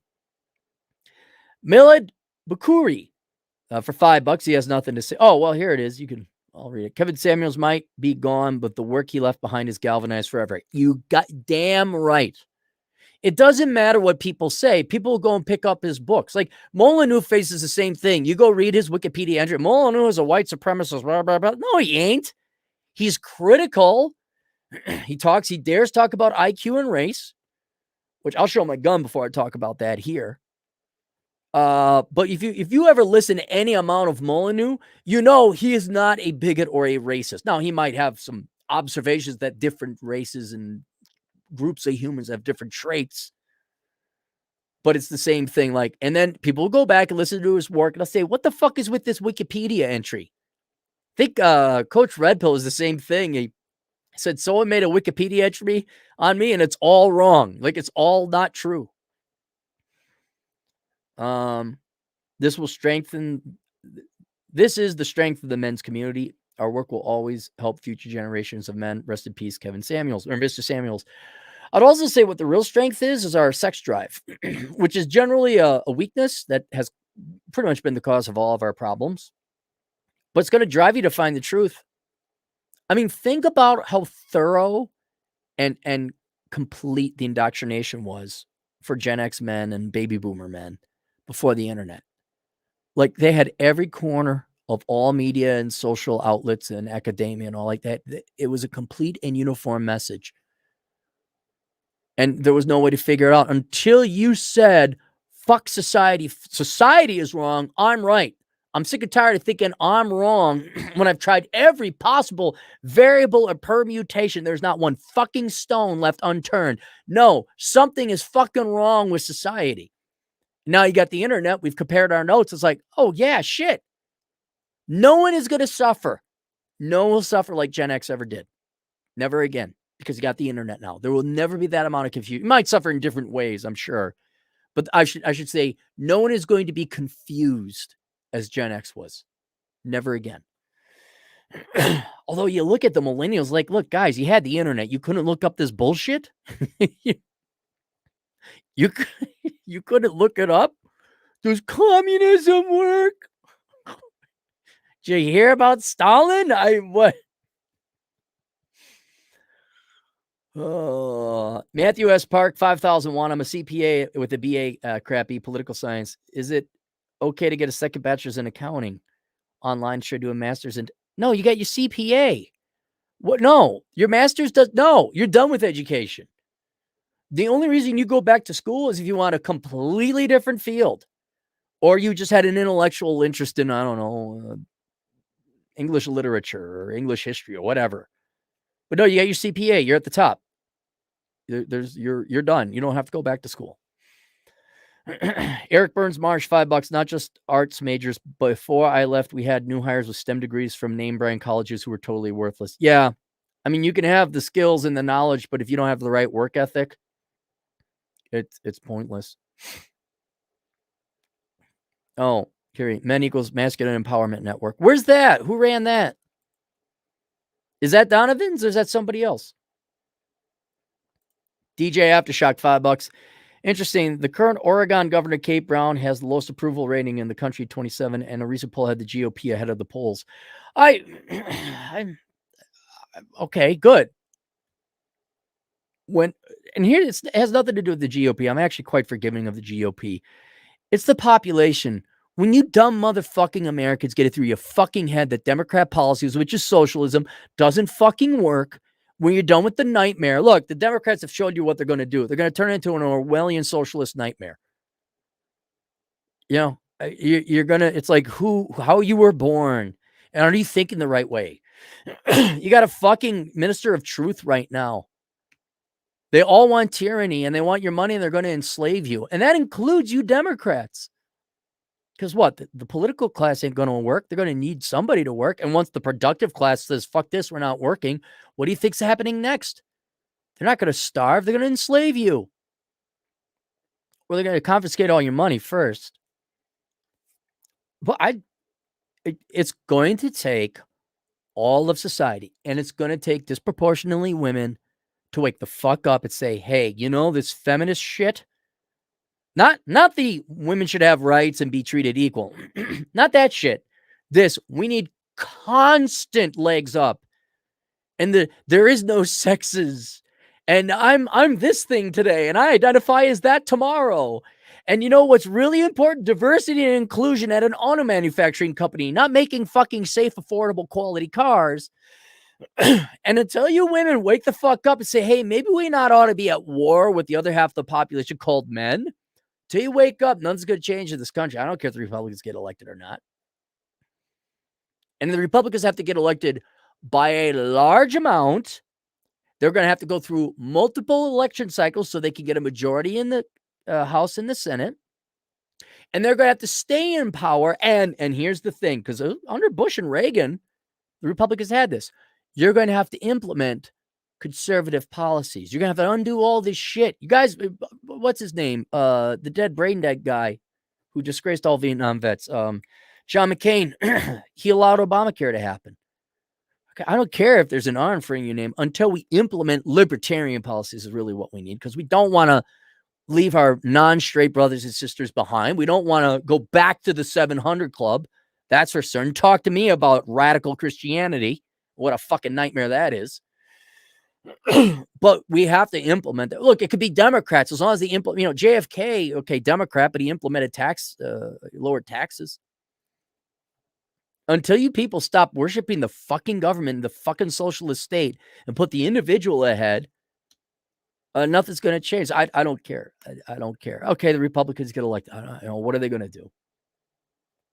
Even if they elected it, like your day-to-day operations, like, okay, you guys could look here's when America will be on the mend. When we stop seeing fucking disgusting fat people wearing sweatpants all over the place. We stop seeing your fucking hair all pink and blue, not because you actually, but because you think it makes you edgy. When we stop seeing a bunch of single moms and deadbeat dads, and then when we actually see the American people take a little bit of pride and care in their physical appearance and their behavior and etiquette, then there might be some hope. In the meantime, if you want to be a bunch of fat, disgusting, might as well not even be alive slobs that I see at Walmart all the time. There's no country, there's no culture. It's just a bunch of fat, debauched, Jerry Springer watching motherfuckers. That's it. David Schross, $5. I'm making $4,000 a month at 8. Good man. Good man. At 18, doing DoorDash. In about 2 years, I'll have 100,000 saved up. Should I buy a business with the help of David Barnett? And no, David, do you have a business you want to buy? Do you know what you're going to buy? Yes, enlist David Barnett's help. Businessbuyeradvantage.com. Hire him. But what's wrong with you making 50 grand a year doing DoorDash? What's wrong with that? 100,000, I'd go buy my bachelor hut. That's what I would do. I'd build the bachelor hut.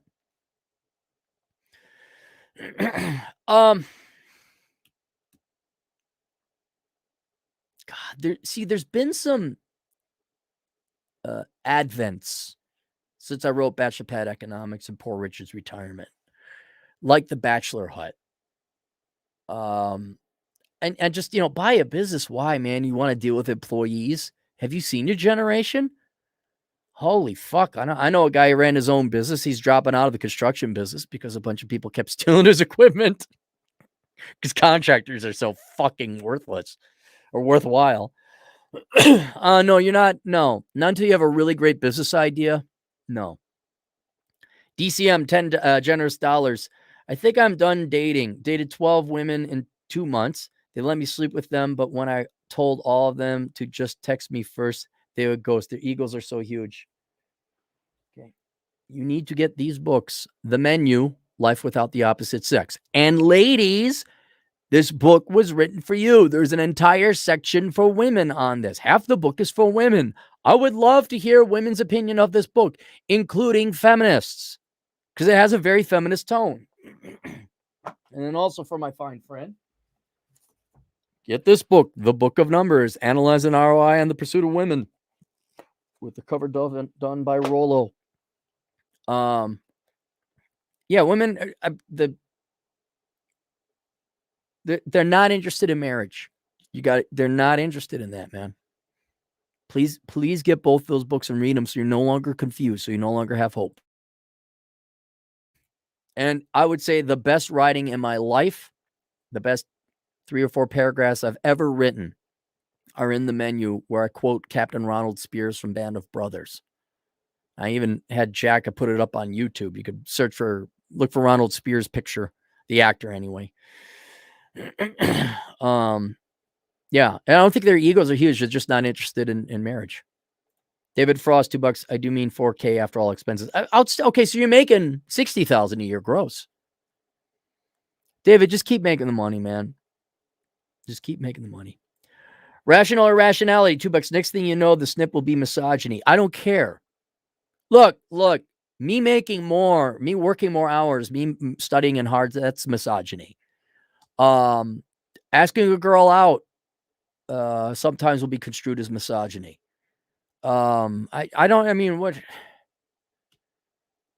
It's just, who cares? What if you just got the vasectomy? You're like, oh, okay. Like, you didn't have to worry. Not a single neuron in your brain would have a single calorie of energy spent through it to even think about it. Oh, yeah, I guess it's misogyny. I don't care. You're not getting my sperm. Look, I know you want. Remember how they used to troll women? Some people say women hated Trump so much because they secretly wanted Trump to sleep with them. You could do the same, love. Look, you're not getting my sperm. No, you're not getting my sperm. I told you, you're not getting my seed. I am not mixing my genetic material with you. I'm flattered, but you're just not at my level. Super Saiyan. Drew, $2 got snipped last year. Own my own home, 2 cars, no debt. Oh, but Drew, you're only 5'11 3/4. All right. Don't you dare start thinking you're worthwhile. Atham Aldecchio, $2. Team vasectomy before the win. Mexican poops, not Mexican American. Mexican poops. Yeah, we helped you get that, didn't we? We did a fundraiser for Atham. And we got him his vasectomy. Are we caught up? I keep thinking we're catching up. Are we? Keep scrolling. Generation Apollo, $2. Trad cucks don't want guys getting they're too bad. Look, okay, so then there'd be T-Rash. He's going to help us out. We got T-Rash. Don't worry. We cannot fail. There's no way he can lose. We have the official T-Rash on our team, all right? So we're good to go there. And so then there's some traditional conservative religious guys that go and get married and have the kids. Someone's got to have the kids to pay the taxes. Look, and maybe me thinking like, okay, we get all American men, or like 95% of them, to do it, to move like a monolithic block like women do in America. Maybe that's it. But can at least our team, the independent-minded, libertarian, freedom type of thinkers, because this doesn't mean you can't have kids. Like if you really wanted to have kids, you could do it, statistically speaking. Very good chance you could have it. I'm just saying avoid all this pain. How many of you have had a pregnancy scare? How fun was that? You want to avoid it again? Instead of spending all the money on booze this month, go get a vasectomy. And if the religious types want to go have a lot of Christian babies or Muslim babies or Jewish babies, go have it, fine. I'm just saying, for everyone tuning in now, life is going to be a lot easier. Michael, 100. Is Czechoslovakia or the Czech Republic? Are they on the euro? Oh, they are not. Smart them. 4 cents per US dollar. What does that translate? A nickel each. It's $5. Nickel. Yeah, $5. Thank you. Hi, Aaron. I'm 34, 6+ feet tall, athletic body, own my own apartment. It's still not enough for a lot of millennial girls. Dating is hell in 20. Are you in the Czech Republic then, or are you over here in the US? Again, I cannot emphasize it enough. I don't know why I put these so far down. This book goes over the polling data. It's a statistical analysis, right? And then the other one, the menu, Life Without the Opposite Sex, both available on paperback and Kindle. Wish I was tall. I have longer arms. I could just reach over and grab those. It's like a wiener dog trying to get up on a table. Aaron Clary, Human Wiener Dog. Get the books, read it, and then look. I can't deliver you girls. The only way I could deliver you girls is you go pay for it. That's the quickest. There's my answer. You go pay for it. But at least I could tell you to give up hope and the pain that comes along with having your hopes dashed all the time. Get your expectations in line with reality, and those books are what do it. Taboo Smash, $5. Apparently he was found injured with a woman he just met. No, I don't like what I'm going to believe his mom that he had a heart attack. Taekwondo, €2. Will Cam Silvers become the red pill Jesus? No, I don't think we're going to have a dedicated singular person. We don't want to deify people. We're going to have a lot of saints. That's why I call Tom Likas Saint Likas, because he was the first. We're going to have a lot of notables. And mark my words here, this may take 1,000 years, but I think down the road, like there was the Council of Nicaea, and they said, okay, we got to figure out what books go into the Bible. I think there might be something like that down the road. Not that it become a religion, but there is going to be, when we're all long gone, it's going to be like Greek philosophers. Honest to God, I think it is. Unfortunately, it won't be in our time, but people are saying, oh, there was philosopher Rollo. There was philosopher Cappy. There was philosopher Cooper. There was philosopher Stone. Kevin Samuels. And kind of like Marcus Aurelius wasn't a saint, but his book made it. I think people are going to say, yeah, there was this era, this epoch where men reconstituted the law of nature or natural biology or whatever, and they codified it and they came up with it. And here it is. And I guarantee you over the eons, it'll be banned from some places. It'll be burned, and the whoever invaded Alexandria will burn down the the library, but it'll be out there. It's going to be out there, but there will not be a Christ-like figure. There will just be a lot of dudes like, hey, we did some shit. Watch 2,000 years from now, there's fucking churches, Saint Cappy. It'll be some weird fucked up religion like we worship the great red pill in the sky. James G, check out the channel Zoom to Thailand. All right, I will. Glenn Lawrence. Oh yeah, Glenn. Check out his channel, guys. He was on with Modern Life John, an actual actor and a bodybuilder, body competitor. $5. I got a vasectomy when I was 25. There is, in my opinion, no woman worth mothering my offspring. Yeah, I ran into a couple gals. There were some gals I did run into who would have made great mothers. I just didn't want kids.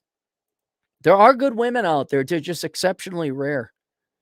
Ain't no Tom Grossi. $5. Can our society exist with the Federal Reserve increasing debt and creating fiat currency? Well, yeah. I mean, it can exist. You're just going to have perpetual inflation, which is kind of what we've had. I guess it's just at what rate of inflation do you want? Do you want 2 or 3% annualized? Do you want 10% annualized? Do you want 1,000%? There was still a German society at the Weimar Republic. There's still a Zimbabwean culture. There's still a Venezuelan culture. You know, it's just all currency is a tool. And you can either keep it stable, keep prices stable, and that allows investment in the economy to operate efficiency, or you fuck with it. You fuck with the currency and you fuck with interest rates. And then you get fucked up economies and low economic growth and miserable people. But the American people are still there.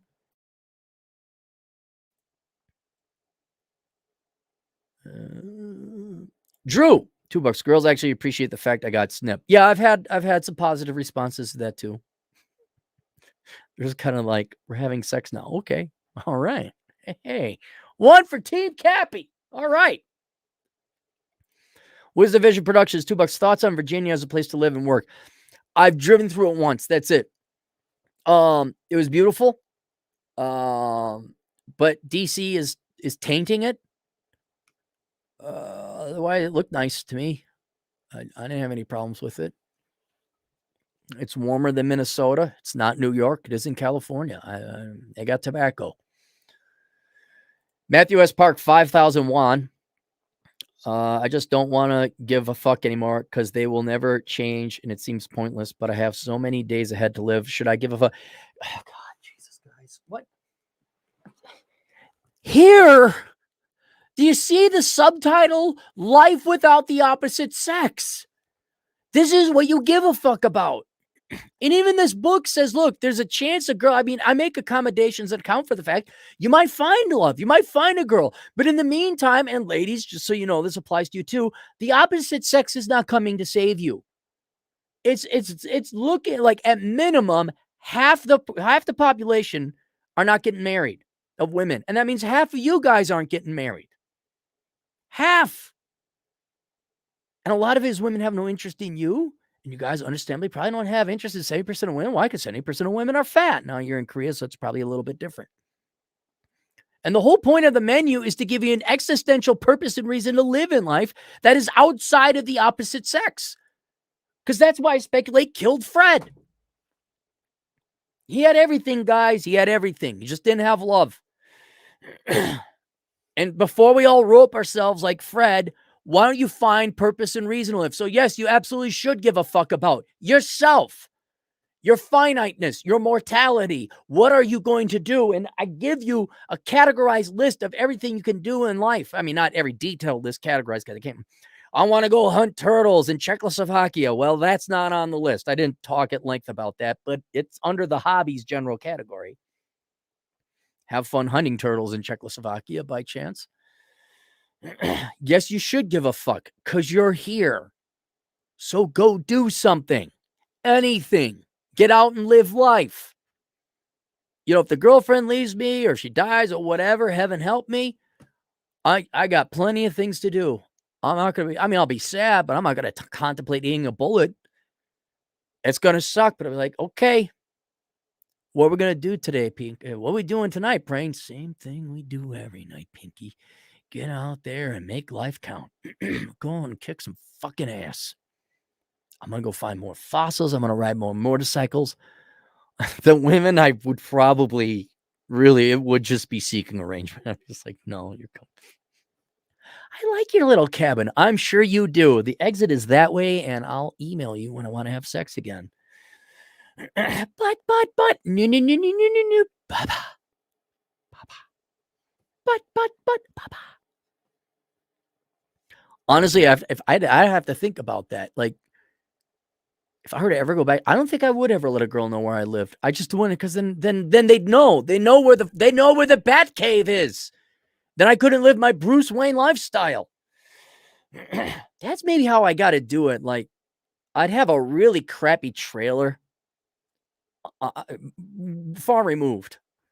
Well, see, the Bat Cave was on the same property as Wayne Manor, right? So in keeping with the intellectual honesty and integrity of Batman, I would have to have a dumpy trailer somewhere on my property. And then I would have to hide my otherwise nicer home.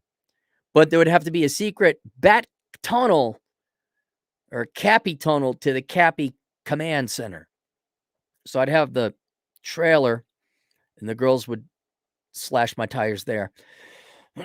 But they wouldn't throw rocks at my cabin that I got tucked away in the forest. So I'd have to have like they couldn't find it. See, in the cave is already hidden. My house is it's not underground.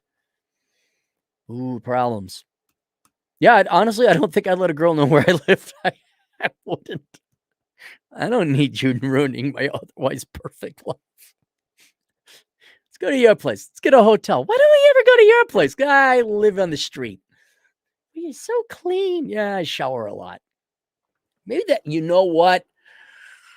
Oh man, you guys are so lucky to have me. Let me tell you, I solved this problem. Okay, here we go. Hang on.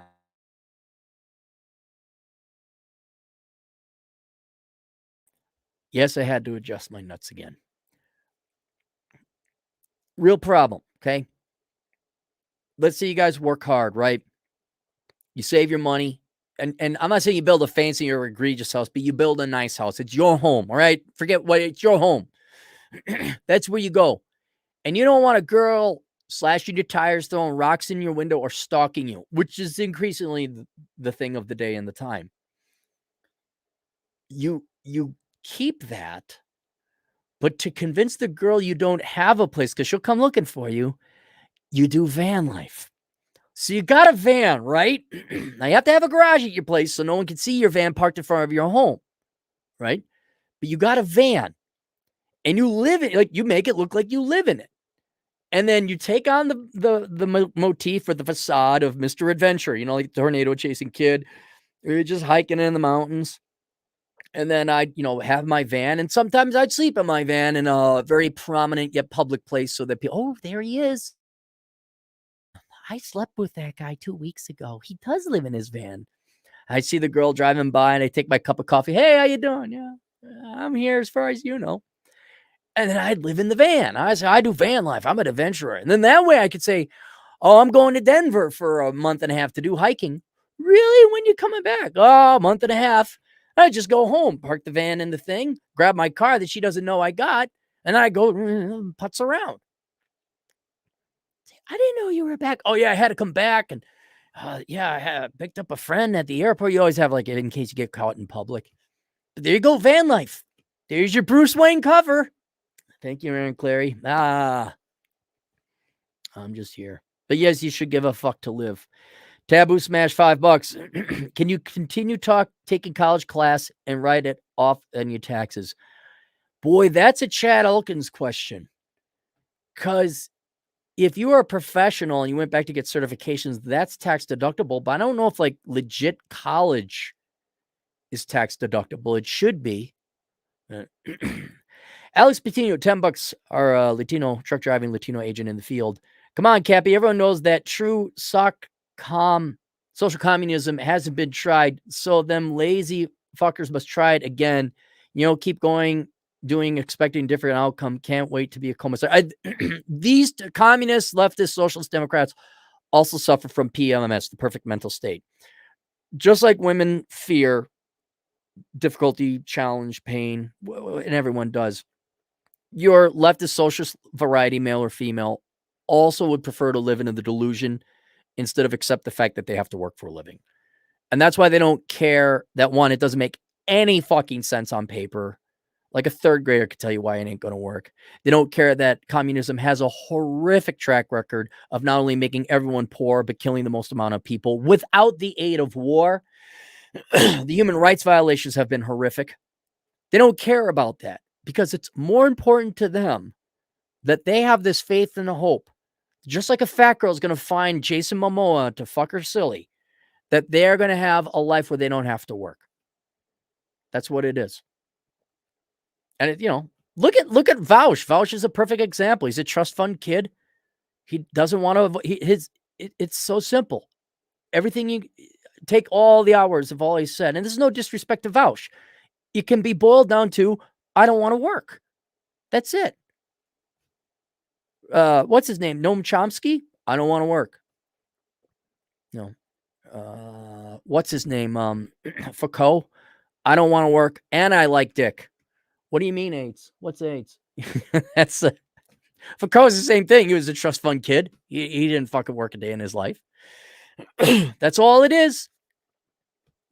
So you're not gonna get any reason.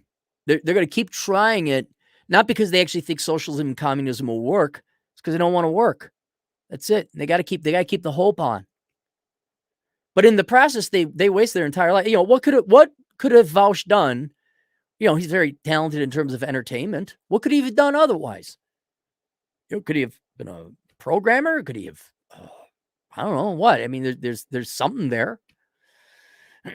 Aside from being, person 800,426,327th person to advocate free shit, he could have actually done something with his life. David Frost, $5. I want to buy a service-based business. I want to pay it off and sell it. What? No, man, just. Oh, okay. Here's what I want you to do. Go to the library, grab an RMA report of any potential business you're interested in, and then look at their income statements and see how profitable they are. Okay. Just look through that. Okay. The best way to make extra money by starting a business is to work a second job. That's the best, easiest way. $5 from Buff Taurus. Got the snip when I was 27, never regretted it. So you want this spent, eh? Oh, guys, I gotta tell you a story. So, the GF and I were driving around back from a hike, and there's a town for sale on the south side, or not town, open house on the south side. We're bored. Let's go check it out. Because when you build a new house, you go, what did they do?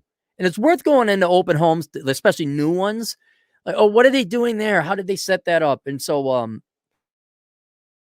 not a second of time was wasted going in and like, how did they do that? How did they do this? Did they set that up? How are the shelves? So it came out. My house came out very functional and practical because of a lot of time we spent in. So, yeah, let's go check it out. Monster home. Monster home. I didn't even know it was out there. It's tucked away. So I'm like looking at all this shit. And the people are in there. The people who still live there, they're there. They're moving out. And here's one of the thin, attractive gals in South Dakota. And she's on the phone showing what I presume was her husband, certainly a male on the other end. Blah, blah, blah, blah, blah, blah, blah. It's like, and it has this and it has that. And I'm just kind of like looking around. I'm like, this guy's got a gas stove down here. He's got this, he's got that. So I turn a corner, I walk back, she's there, and you hear him say, it's like literally this cadence. it's too much money. And I got to thinking, like, here's this gal looking at an overpriced home. I mean, it's not overpriced, but it. And why would you waste your time going to a home that you know that's overpriced and wasting your time and, like, to what, be tortured with the hope? And then the hope that what, you're gonna convince your husband, and there's your husband just, "It's too much money." You could just hear the defeatism and the exhaustion in his voice. And this gal was, like, not much younger than me, certainly in her 40s. And I remember my mom, when I was younger, like, they always told us, "No. No, we don't have the money. No, we don't have the money. No, we can't afford the miles." And in hindsight, I look like, "Oh, because you leased the car because you couldn't afford the car, because we spent all of our fucking money, what little we had, on getting into, like a suburb home." I finally put that together with my financial forensics. But I have evidence that women of that age, 30s and 40s, at least back then, knew there was a budget and say, "No, we don't have the money." But has that changed? Were you girls like, just like, "Oh, the money will come from somewhere," so that you gotta waste your time on a house that you can't afford? And now you're pissing your husband off, not to mention disrespecting him by presenting something that's never gonna happen. Like, annoying the fuck out of him like a little kid. "Mom, can I have this candy bar? Mom, can I have this candy bar?" Like you're a 40-something-year-old woman. What the fuck, lady? Grow the fuck up. And pining in her, it's too much money. Not a woman will. Right? The perfect mental state. Just not gonna get one bullet through that wall, guys. We just, let's go fishing. Fuck it. Fuck them. Yeah, lady, sweetheart, get it. By the way, here are the divorce papers. Have fun buying that house. I'm out of here. Glenn Lawrence, $5 again. Misogyny is now any man who disagrees with a woman. It is. It is. It really is. Even if it is for the best interests. It really is. Ladies, lose weight. It's not misogyny. It's for your health. I don't care. Did you know I had 2 Canadian bucks vasectomy? Cut it off, but Cappy, I still use it. You don't cut it off. Generation of Power, $10. It amazes me how many millennials cry about how the boomers lied to them, yet still blindly follow the boomer-owned established media, talk about Stockholm Syndrome, and they're doing the exact same thing the boomers did to them as parents. Like the millennials the millennials are becoming the boomers. They're telling their kids the exact same lies. They're dropping the kids off at daycare. They believe in socialism. Women all have to work. We can't have someone stay home and take care of the kids. They're outsourcing their children to the teachers. They're giving them the exact same follow your heart and the money will follow bullshit. It's like, I thought you hated the boomers. You're like literally exactly becoming the boomers you so hated. The boomers told their millennial, and you with the trophy kids and nothing's your fault. You have Ritalin, you have a mental disorder. Now the millennial's like, "Oh yeah, are you 6? Maybe you like licking vagina. Maybe you're gay. Maybe you do have a touch of the tism." You're doing the exact same thing to your kids. Just you turned it up 20%. You guys look in the mirror much? I mean, oh, Michael, I'm in Czech, but I like the US. All right. T-Rash, $5. Don't forget the DNA test. They'll try to pass it off as yours. Ask me how I know. Oh, yeah. DNA test right off the bat. Even you do the swab, do the cotton swab. Like, I wouldn't even, just so you know, you go do the DNA test yourself. Right off the bat.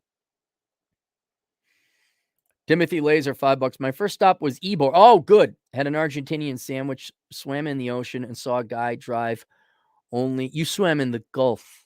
You swam. Or the Bay. Saw a guy drive on only wheels, shooting sparks into traffic. Welcome to Florida. That's a fun town. Go to St. Petersburg.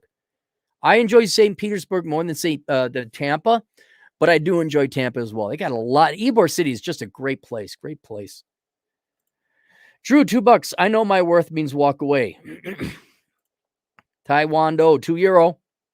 The Council of Rule Zero. Did Cappy really exist? Yeah, the Council of Nicaea, the Council of Rule Zero, but it have to be named in the town that gather all of our books. Rollo's books are going to be in there. All I want is just one of mine to get in there. Just, maybe obviously Bachelor Economics should be in there. That'd be more the Leviticus kind of do this, don't do that. But then my philosophical ones would maybe come later. The Book of Numbers, Rule Zero. Wisdom Vision Production, $5. The phrase having kids is so passe. The phrase is creating future debt slaves has a nice ring to it, don't you think? Yes. Vince H, $5. Take the brown pill, realize that 90% of everything is excrement, and look at the 10% that's worthwhile. It's really going beyond Pareto, isn't it? It's like a super Pareto principle. It's not 80-20, it's 90-10 in a lot of things. You look at the guys and it's like, okay, the top 20%, the guys aren't cutting it anymore. You really have to be a top 10%er. You really got to be a linear 10 to make it count. And I don't want to sound like a doomer, but man, you also got to be 6 feet. You got to be tallish. And I know a lot of you guys, but it can be made up for with game. It can be made up a little bit with game, but it really helps to be tall. It really does. A short man is a fat woman. It just is. Are we caught up? I think we're caught up. Dave, 128.5, but St. Lycus always said never have women over. I live in an average apartment and never have women over. It's just too risky. And it's so infrequent you're going to get laid. You might as well go either to a hotel, a nice one even, or go to their place. I'm not saying you don't find the right girl and she's proven, but you don't tell them how much you make. You don't tell them what you do. You don't tell them where you work. I'm not trying to do that to be edgy, ladies. It's just like some guys work their asses off. They finally get some money saved up. The quickest way to lose it is like, oops. I don't know if women realize how risky a proposition they are. Because you girls literally make it a choice between survival and not survival. You threaten Maslow's hierarchy of needs. We battle and slay and get out of poverty and make it through Maslow's hierarchy of needs. Finally, you make it to middle income. Finally, you got a stable job. And marrying you girls puts that all at risk. Having sex with you, potentially having a kid, that also puts it at risk. And I know the vast majority of women don't do this, but false rape accusations also puts that at risk. When I hang out with my friend Bob, the worst that's going to happen is Bob might get drunk and take a swing at me. Bob ain't going to put me in jail. Hand clogs, $5. Thank you, Aaron Cleary. I don't know what I did. $5. Wisdom Vision Productions. If you date or hook up in your area code, you effed up. Don't hump in the same place. No, I disagree with that. Assuming, okay, if you're in some small town, there's only like 2 or 3 girls that you're going to ask out. Yeah, then I wouldn't bother with that. But if you're in a sizable town, you got to ask out the girl somewhere. You don't ask out girls that are your regular establishments. Don't ask out girls where you get your coffee. Don't ask out girls where you work out. Ask me how I know. You don't ask out girls, obviously, at work. You don't ask out girls at your favorite bar. And even then, if you don't see the girl regularly, yeah. Okay, then you can ask her out. But no, the area code? No. What are you supposed to do? Like South Dakota has one area code still. I think Nevada is the same way. But that's a bit too extreme. Nico Rulias for 20 generous dollars. Honesty is always called misogyny. Patrice O'Neill. Yep, you nailed it. Thank you very much for the $20. Tai Huan Do, €2. So the Council of Miami. Yeah, it darn well could be. The Council of Miami and the Fresh and Fit Mount. Boy, Miami is rapidly becoming the epicenter of things, isn't it? And they're like, when are you coming down? When you coming out? No, I'm not coming down. I want to rest. I want to relax. Are we caught up? Are we finally caught up? We're caught up.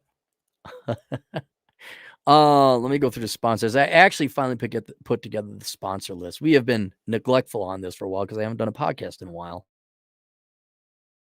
that wasn't slapdash in nature. So let's go through the list of extraordinary podcasters. Some new additions here, particularly Hotep Jesus. Hotep had me on, and he said probably one of the best compliments. The guy says, "You're a lot more interesting than I originally met you." And I'm like, "Oh, thanks." And I started listening to Hotep, and Hotep has don't let his facade fool you. Dude has like masterpiece theater documentaries on the history of World War I, like history stuff he binges on. He talks about all the other stuff. It's kind of like himself, he talks about making money, social media, in terms of the business aspect of it. But then he has like, today we're going to deep dive into this particular war or battle. And then you see the kind of the flashy guy with the dreadlocks. Oh, then his mom's a CPA, and you're like, oh, I see.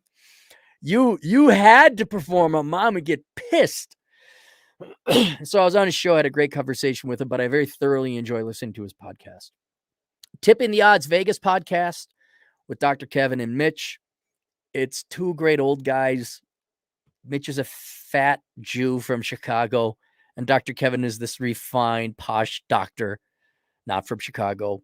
And neither of them live in Vegas, but they go there all the time. They talk about Vegas, the news of Vegas, gambling, buffets, and they also talk about the COVID news. And that's where I got all my COVID information because I trust Dr. Kevin. And Mitch just goads them because Mitch can be the dirty old uncle, and Dr. Kevin is much more refined and gentlemanly. It's a good show. Red Evening with Jack and Rurb. Tune into those Hanyakers, Masculine Geeks. A new channel I want you to all tune into, Dumbass Contractors with Scott. Scott is an old boomer, but he's a boomer that works. And if you want to get into contracting, or you've dealt with contractors and you want to realize how stupid they are, tune into his show, Dumbass Contractors. That's available on the YouTubes. Silvio Canto. He's kind of like a father figure, from Cuba. He hosts a show called Canto Talk, Canto. He is on YouTube now, and I want you to go and search him. And as you subscribe to Chad Elkins' channel, please subscribe to Silvio's channel. The reason why is he is a boomer who listened to me.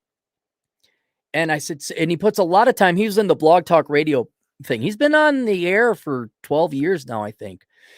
And he escaped Cuba when he was a little kid, and they settled in Wisconsin. He wrote a book called Cubanos in Wisconsin, of all things. So he's a very interesting fellow. He's very dapper. He's a very posh gentleman. You're like, gosh, I hope he doesn't find out things about me. You'd feel shame if you let him down, if you found out the true you.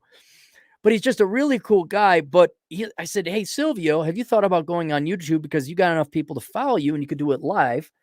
And then you could start making super chats. So it's been 3-4 months. But we actually sat down and I showed him how to do it. So now he's on YouTube. So if you subscribe to his channel and you get 1,000, then he could monetize it. And then, and it's a good show too, but it would mean a lot to me, like all this, because he's excited about it. So if he got 1,000 subscribers, like, okay, now you can take super chats and you can answer questions live. And that'd be a really cool gift to give an old time guy, kind of like this, not a lease on life, but this little extra thing that young people do. Pete, that guy you refuse to invite to social gatherings. Check him out. He's a CPA in New York, and he does very detailed dives into things with his whiteboard. I have a trick up my sleeve for Pete. It will be funny. Rhinestone tuned into his channel, even though Carl ain't around no more. The Men Improvement Show, Linda Gross. Just look up Linda Gross podcast. You can find her. I'm going to be on her show pretty soon. The Come On Man podcast with Paul. You can find him on the YouTubes. Check him out. He interviews people. He's got very short videos, but then he also has some deep dive video interviews with people. And then we also, hang on. Let me pull it up. Then we have, there it is. Pirate Book Takedown. If you're a content creator and you have books or videos or some kind of product you charge money for,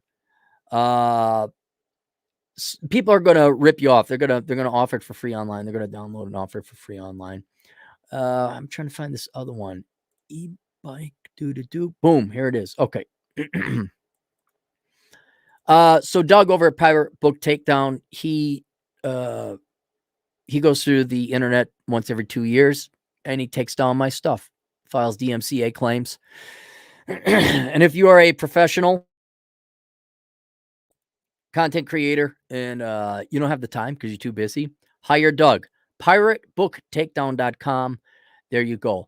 Also, the good men and women at VeloWave Bikes have sponsored me, and they gave me a bike. Well, they gave me a huge discount on an electric bike. And so I charged it up with my solar panels. It charges directly from my solar panels. It's pretty cool. It works. And so now I have like a 15-mile range. I did the math again. It's more like 15 miles. So now I can almost make it to Rapid City. But if I carry my solar panels with me, I probably could make it. It'd take a while to do it. But I've been toying around with it. It's VeloWave. I linked to the thing in the chat room. And if you want to get a VeloWave bike, take a look at it. Use discount code Aaron, AARON, and you could get the one. I got the Prado S. Exclusive discount to my followers, Aaron, $200 off for the Prado S. I got that one because it's got a larger battery. It goes a longer distance and it's heavier, so it could go on dirt roads. They also have just a thin bike that but only has a 250 watt thing. But anyway, so take a look at that if you're interested in it. I've had some fun with it. I also got it primarily because of survival reasons. Like if gas goes away, I still want to be able to make it a lengthy distance in case, I don't know, I got to get the hell away from people. Because Mad Max will not be happening. People will not have gas. And there will not be an army or a fleet of vehicles coming after you. But if you got yourself an off-road bike that could go 15 miles, you can outrun most humans. So there's that. So there's that link below. What else? We talked about businessbuyeradvantage.com. Go to businessbuyeradvantage.com before you buy a business or you sell one. frankservy.com. Check him out. The financialsurvivalnetwork.com with Carrie Lutz. 405media.com. I think I'm still podcasting with them. TJMartinell.com. He's back with his podcast, The World Class Bullshitters. Oh, blackbrigade.org. Ain't no more. Delete. Entrepreneurs in Cars. Non-communist science-fiction.com. If you want to read communist science fiction that is not communist, get Michael Kingswood's books. SafetyPhD.com. Check out Safety Doc. Oh, Doc gave me his book. It's still in my truck. And it hasn't migrated from the truck. No, it has not. Bachelor object migration. Look it up. The goddamn bacon and Better Bachelor. Who I don't know. Better Bachelor. I've texted him like, hey, you around, Joker? And Joker has never texted me back. I don't know if I pissed him off or what. I hope he's doing all right. Joker, what did I do, man? I'm sorry. But we're still going to promote him because it's good. Boo. And then if you'd like to help out me individually, you can go to olderbrother.com/donate where there is Subscribestar. There is my Amazon affiliate link. I forgot what the third link is. Is it PayPal? It's something. I don't know. It's something. Oh, I got a smorgasbord of links here. Adam Piggott's books. Adam Piggott is back with his podcast. Please tune in. PushingRubberHill.com. You can also check out his book, Pushing Rubber Downhill, on Amazon. That is an absolute must-read book for every young man who's starting out. It's the transition from a blue-pilled simp who literally rides his motorcycle across Australia for a girl who doesn't call him back because they didn't have cell phones at the time because Adam Piggott's old as fuck, to where he is today, where he's undisputably an alpha male. And I would still say he thinks I'm joking about it. He's one of the deeper and more intelligent philosophers out there. More street, though. It isn't like it was formally trained, but he has definitely put himself out there through adventure and excitement. Let me catch up with the super chat so we don't fall too far behind. I think that's all for the sponsors. That's all for the sponsors. That's a good enough sponsor thing. I actually feel better Going through all those sponsors. Alex Patino, a truck driving Latino agent in the field. About being tall, I wanted to join the U.S. Army's Honor Guard, and the shortest guys are 5'10", while the tallest guys are 6'4". I'm only like 5'6". Life sucks. Yeah, yeah. So you're short, but you found a nice gal. You found a nice gal. You got a nice family. If I were to ever be single again, I got a great line. Are you single? Oh no, I'm too short to date. Do that one. If you're like under 5'10" or under. Oh, you do have a girlfriend? Oh no, I'm too short to date. What? What do you mean? No, you got to be 6 feet tall. I understand. It's being like the fat girl. Girls don't like short guys, but you're 5'10". This guy who's 5'11" or 6 feet. It's kind of tiring. A Russian thing, Bulgarian BGN, $5. Hey, Cappy, just a question regarding women and economic output. You say that beauty plays a part in how strong an economy is. Why is East Europe so bad? I don't know. Is it bad? Look up Eastern European GDP growth. I don't know if there's a zone. I'm just going to search it. Eastern Europe versus major economies 2026. Oh, this is a forecast. Let's take a look at GDP growth. Jesus, Statistica, just show me the data. Oh, Eastern Europe. They are better economic growth. They've had higher economic growth than the United States pretty consistently. Higher than the United Kingdom, certainly higher than Germany, and higher than the EU. Here, I'll put it in the forecast that I have higher economic growth. That only proves my point even more. Eastern Europe is not bad. It is superior to Western Europe and the United States.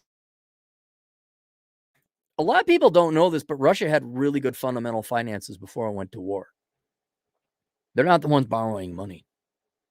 But in general, that former Soviet bloc does very well because the people work, because the women are hot, because the men want to fuck them. Literally, ladies, GDP contract. Why aren't men working? It's because you're fat and there's no reason to get up out of bed in the morning. We're only going to work enough to eat for food, clothing, and shelter for us. Like if there was a hot girl, maybe. No. See, at least in the olden days, you would stay reasonably attractive so we'd have hope, and then you'd fuck us with divorce. Now you don't even go through the facade of staying thin. Long story short, $5 Cap. I was thinking of you the other day. I saw a man in a 1970 Oldsmobile Cutlass V8 waiting online for gas at Costco. Great car. He can't afford it. A 78 V8. A 70 V8.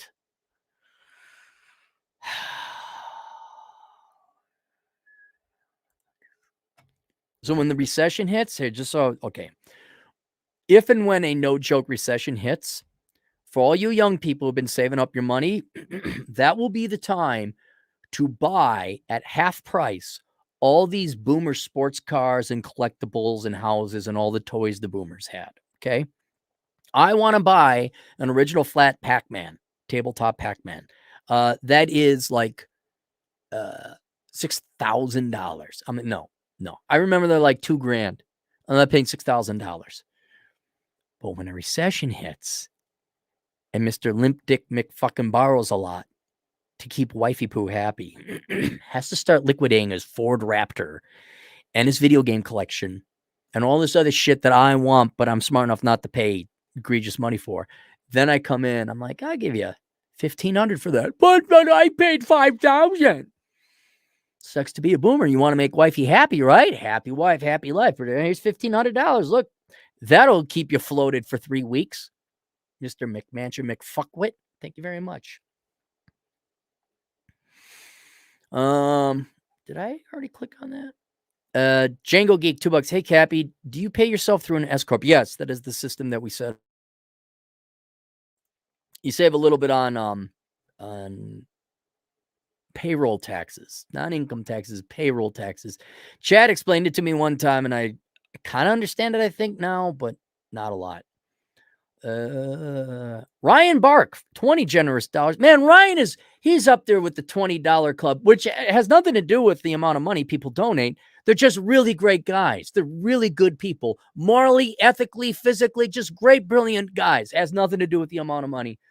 Ever consider doing reviews on cigars and bourbon?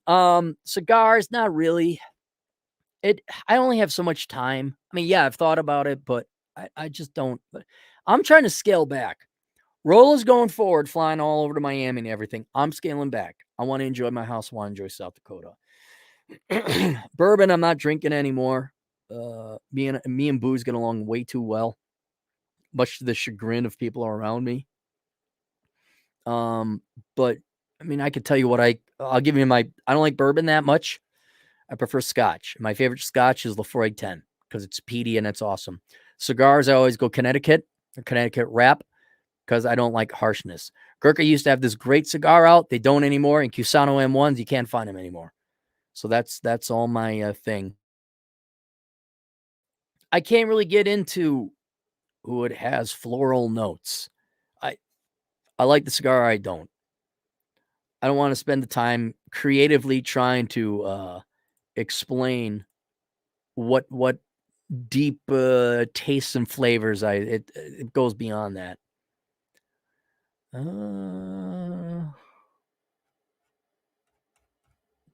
10 Brazilian reals. Do you have interest in free top-notch translation of your books into Brazilian and Portuguese? Oh yeah, Brazil. I do. Yes, I do. Email me. I'm putting it in a folder. I may not email you back. I may say thank you, but email me and let me know because I do want to translate my books. Frankly, because I don't want to be dependent on an English-speaking audience. It's a wise diversification. So yes, I would love to. I know there's probably some differences between Brazilian and Portuguese, but is there a big enough difference? Like, do I have to translate to Portuguese, or Portuguese in general will suffice? Not that Portugal is a huge market. All right. I think we're finally caught up. What did I want to talk about? Oh, not Bucci. We talked about the abortion thing. We talked about Kevin Samuels. Let me go through where to go. Where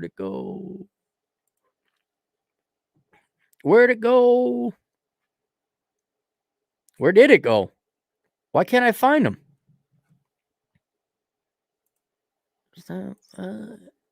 Oh, here we go. He paid I will pay you 38 cents, another 40 for my minor grammatical errors. This additional email. Please keep me anonymous. All right, so you want a video. So let me go through this because I think this will be of value to you guys as well. Hello, Mr. Clary. My issue is based on the warnings of TFM, the collapse of the USA. What is your opinion regarding this? How much time do you think we have before the cities become killing fields? I don't know.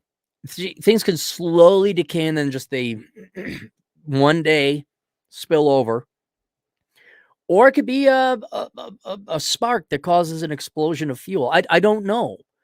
The issue is to be prepared. Okay, this is why I have ammo, I have armor, I have matching sets of guns for me and the girl. I have iodine pills, I have water purification straws. I have a plan, and I have practice, and I have ammo, and I have some food. And I also got out of the Twin Cities. I don't live in a major metro anymore. And so that's you could prepare it. Don't assume when, just assume it's coming, and it does, and then get to the position when it doesn't matter when it happens because you're ready. I was talking to the girl. I'm like, well, we got to do this, we got to do that. You could just see her face like, oh, it's like, look, if it's going to happen, it's going to happen. Who would you rather be with? Do you want to be in the city? Or do you want to be here? Like, oh no, you're right. It's like, yeah, I mean, yes, our life standards of living are definitely going to go down. But where'd it go? Hang on, let me get this out of the way. All right. Standards of living are definitely going to go down, but that's better than being in the city or the suburbs with nothing because, look at you, prepper. Look who just sold his little daughter into blowjob slavery. so you would live. And don't worry, they're coming back for your wife next. Ah, ha, ha, ha. Who knows? That might even be my roving band. I've thought about that. Form an army. Where are we going? Back to the suburbs. Why? We're going to take over those motherfuckers. We're going to go and push into the city. How you doing? Negan demands half. I need a baseball bat with some barbed wire. Anyway, how much time? The time doesn't matter. Stop asking me. When is the... Don't ask me a when question. Aaron, predict the future. I can't. 24 male, inherited my house from my father in a crap hole. I have 120,000 investments and a lot of reliable friends and neighbors and no family. 5 to 6 year plan for North. Finished my degree in a legit field, 2.5, 3 years from a crap place while learning country skills. Sell my house and seek for a job doing van life. Buy land and migrate to Alaska, Florida, or rural Ohio in anticipation for the inevitable collapse. All right, my question is this. Why? Okay, Ohio is not rural. There's way too many people. Anything east of the Mississippi, too many people. At least for 6 months until people start killing each other off. But there are way too many people east of the Mississippi. I don't think you realize like how mobile people can be, especially at the beginning when there's gas. But even by foot, like Ohio is pretty densely populated. Florida is going to be a death trap. You're on a peninsula. There's not enough food. It might as well be an island, and there's only a few major arteries out of it. No, absolutely not. Florida would be a death trap. The only thing would be Alaska, and Alaska's not a bad idea. I don't know why TFM switched to Florida. I really don't. But Alaska, I'd go buy some land up in Alaska. I would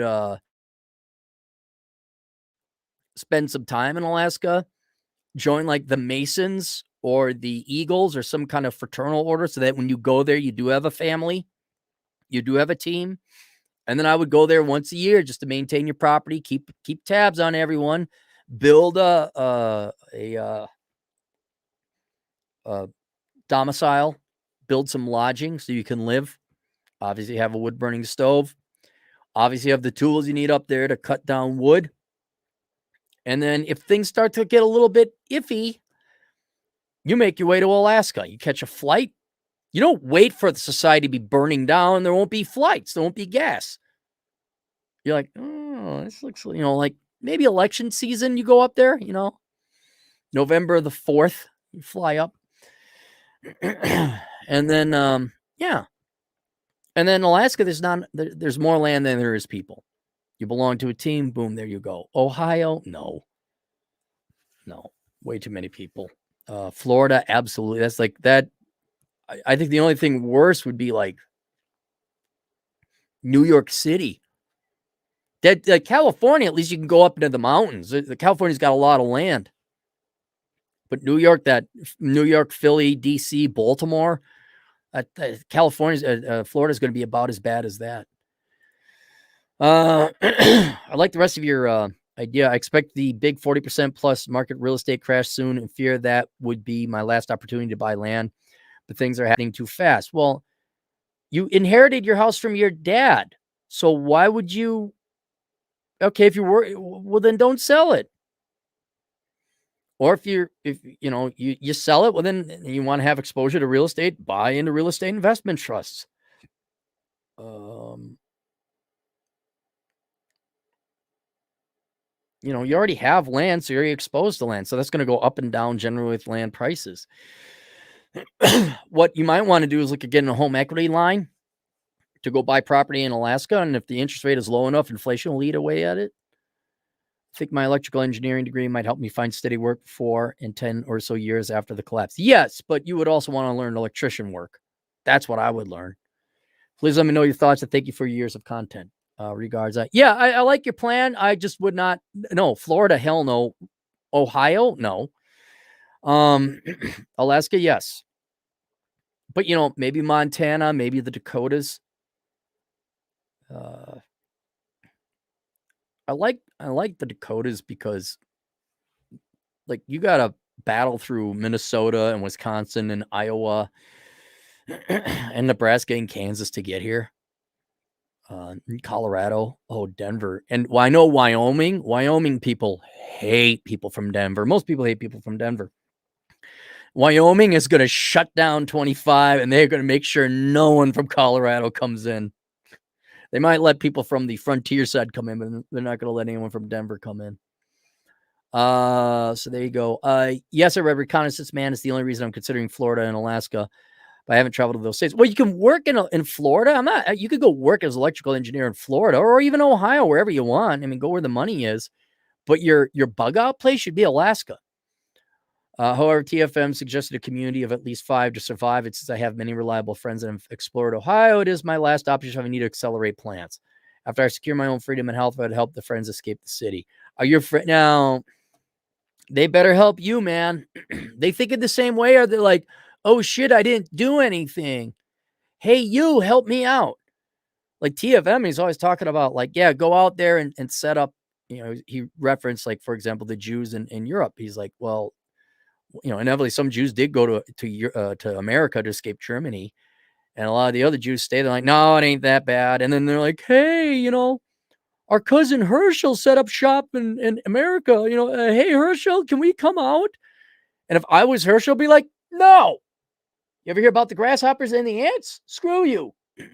Was it the grasshoppers and the ants? Like if I set up shop, I'm like, no, you should have. No, I don't care about blood. But if you're looking for a group of people, I think fraternal orders like the Masons and the Oofs and the Eagles and the Lions and all that will be something you want to consider. So there we go. What time is it? 2:20. All right. Let's go through the super chats. Django Geek, $2. In the early stages of a business, does it make sense to deposit your W-2 income into your business checking account to establish some more activity? What you're going to have to deposit money in. You're going to have to fund your business account. Yes, there's usually a minimum deposit amount. So you just don't go to a bank with your business EIN number. Like, can I set up an account? They're like, yeah. Where's the funding money? So you will cut a personal check of around, I don't know, $2,000 minimum. And then you will have money in it. And no, don't waste your time depositing W-2 income into your business checking account. Have the minimum amount so you're not incurring fees. Have the minimum balance required. And then you should wait for your business income to deposit into your business checking account. Because you should be making money with your business. Because if you don't, then maybe you shouldn't have a business. Syndicate Chief, $2. Cappy is less like Negan, more like knee-high gun. I see what you did there. For some reason, the more you pick on me, I still like you. I have no idea why that is, Siddiq. Hey, should we expect you summertime? You coming through South Dakota or what? Oh, I got a nice place over in the forest for you. You could stay. Is that all? Are we caught up? Cappy make enough gas? We talked about Brazilian Portuguese translation. We got that. Everything. All right. Let us bow our heads in prayer. Dear great and merciful Coronachan, thank you for your non-sentient and zero fucks given truth, the teeth and threats that have been missing so much in the real world that are yet necessary for us to value life, acknowledge truth, and love our fellow man. May your nature continue to expose the evil and parasitic among us, the lazy and those that put themselves above all others, our slave masters who have kept us enslaved, teachers who can be replaced by YouTube, and the stupid and unprepared who riot for toilet paper when there is none. Bless us, O great Coronachan, and reward us, specifically those of us who are smart enough to have a 1-month supply of toilet paper and who stocked up on 5.56 ammo as a matter of basic insurance policy. And may thine blessing come in the form of lower acid prices, less boomers, less traffic, cheap gas, and near-free airline flights.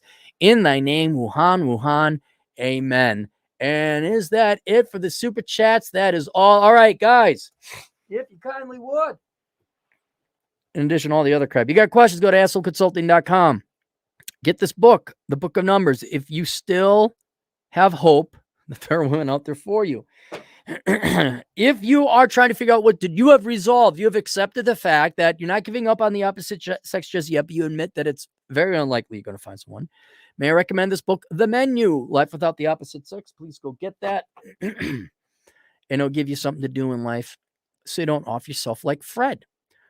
That's it. If you all would kindly subscribe to Chad Elkins' channel, give him a big surprise. That'd be great. Looks like in 10 days we'll do a podcast. Don't quote us on that. And that's about it. We'll see you guys later. Toodles.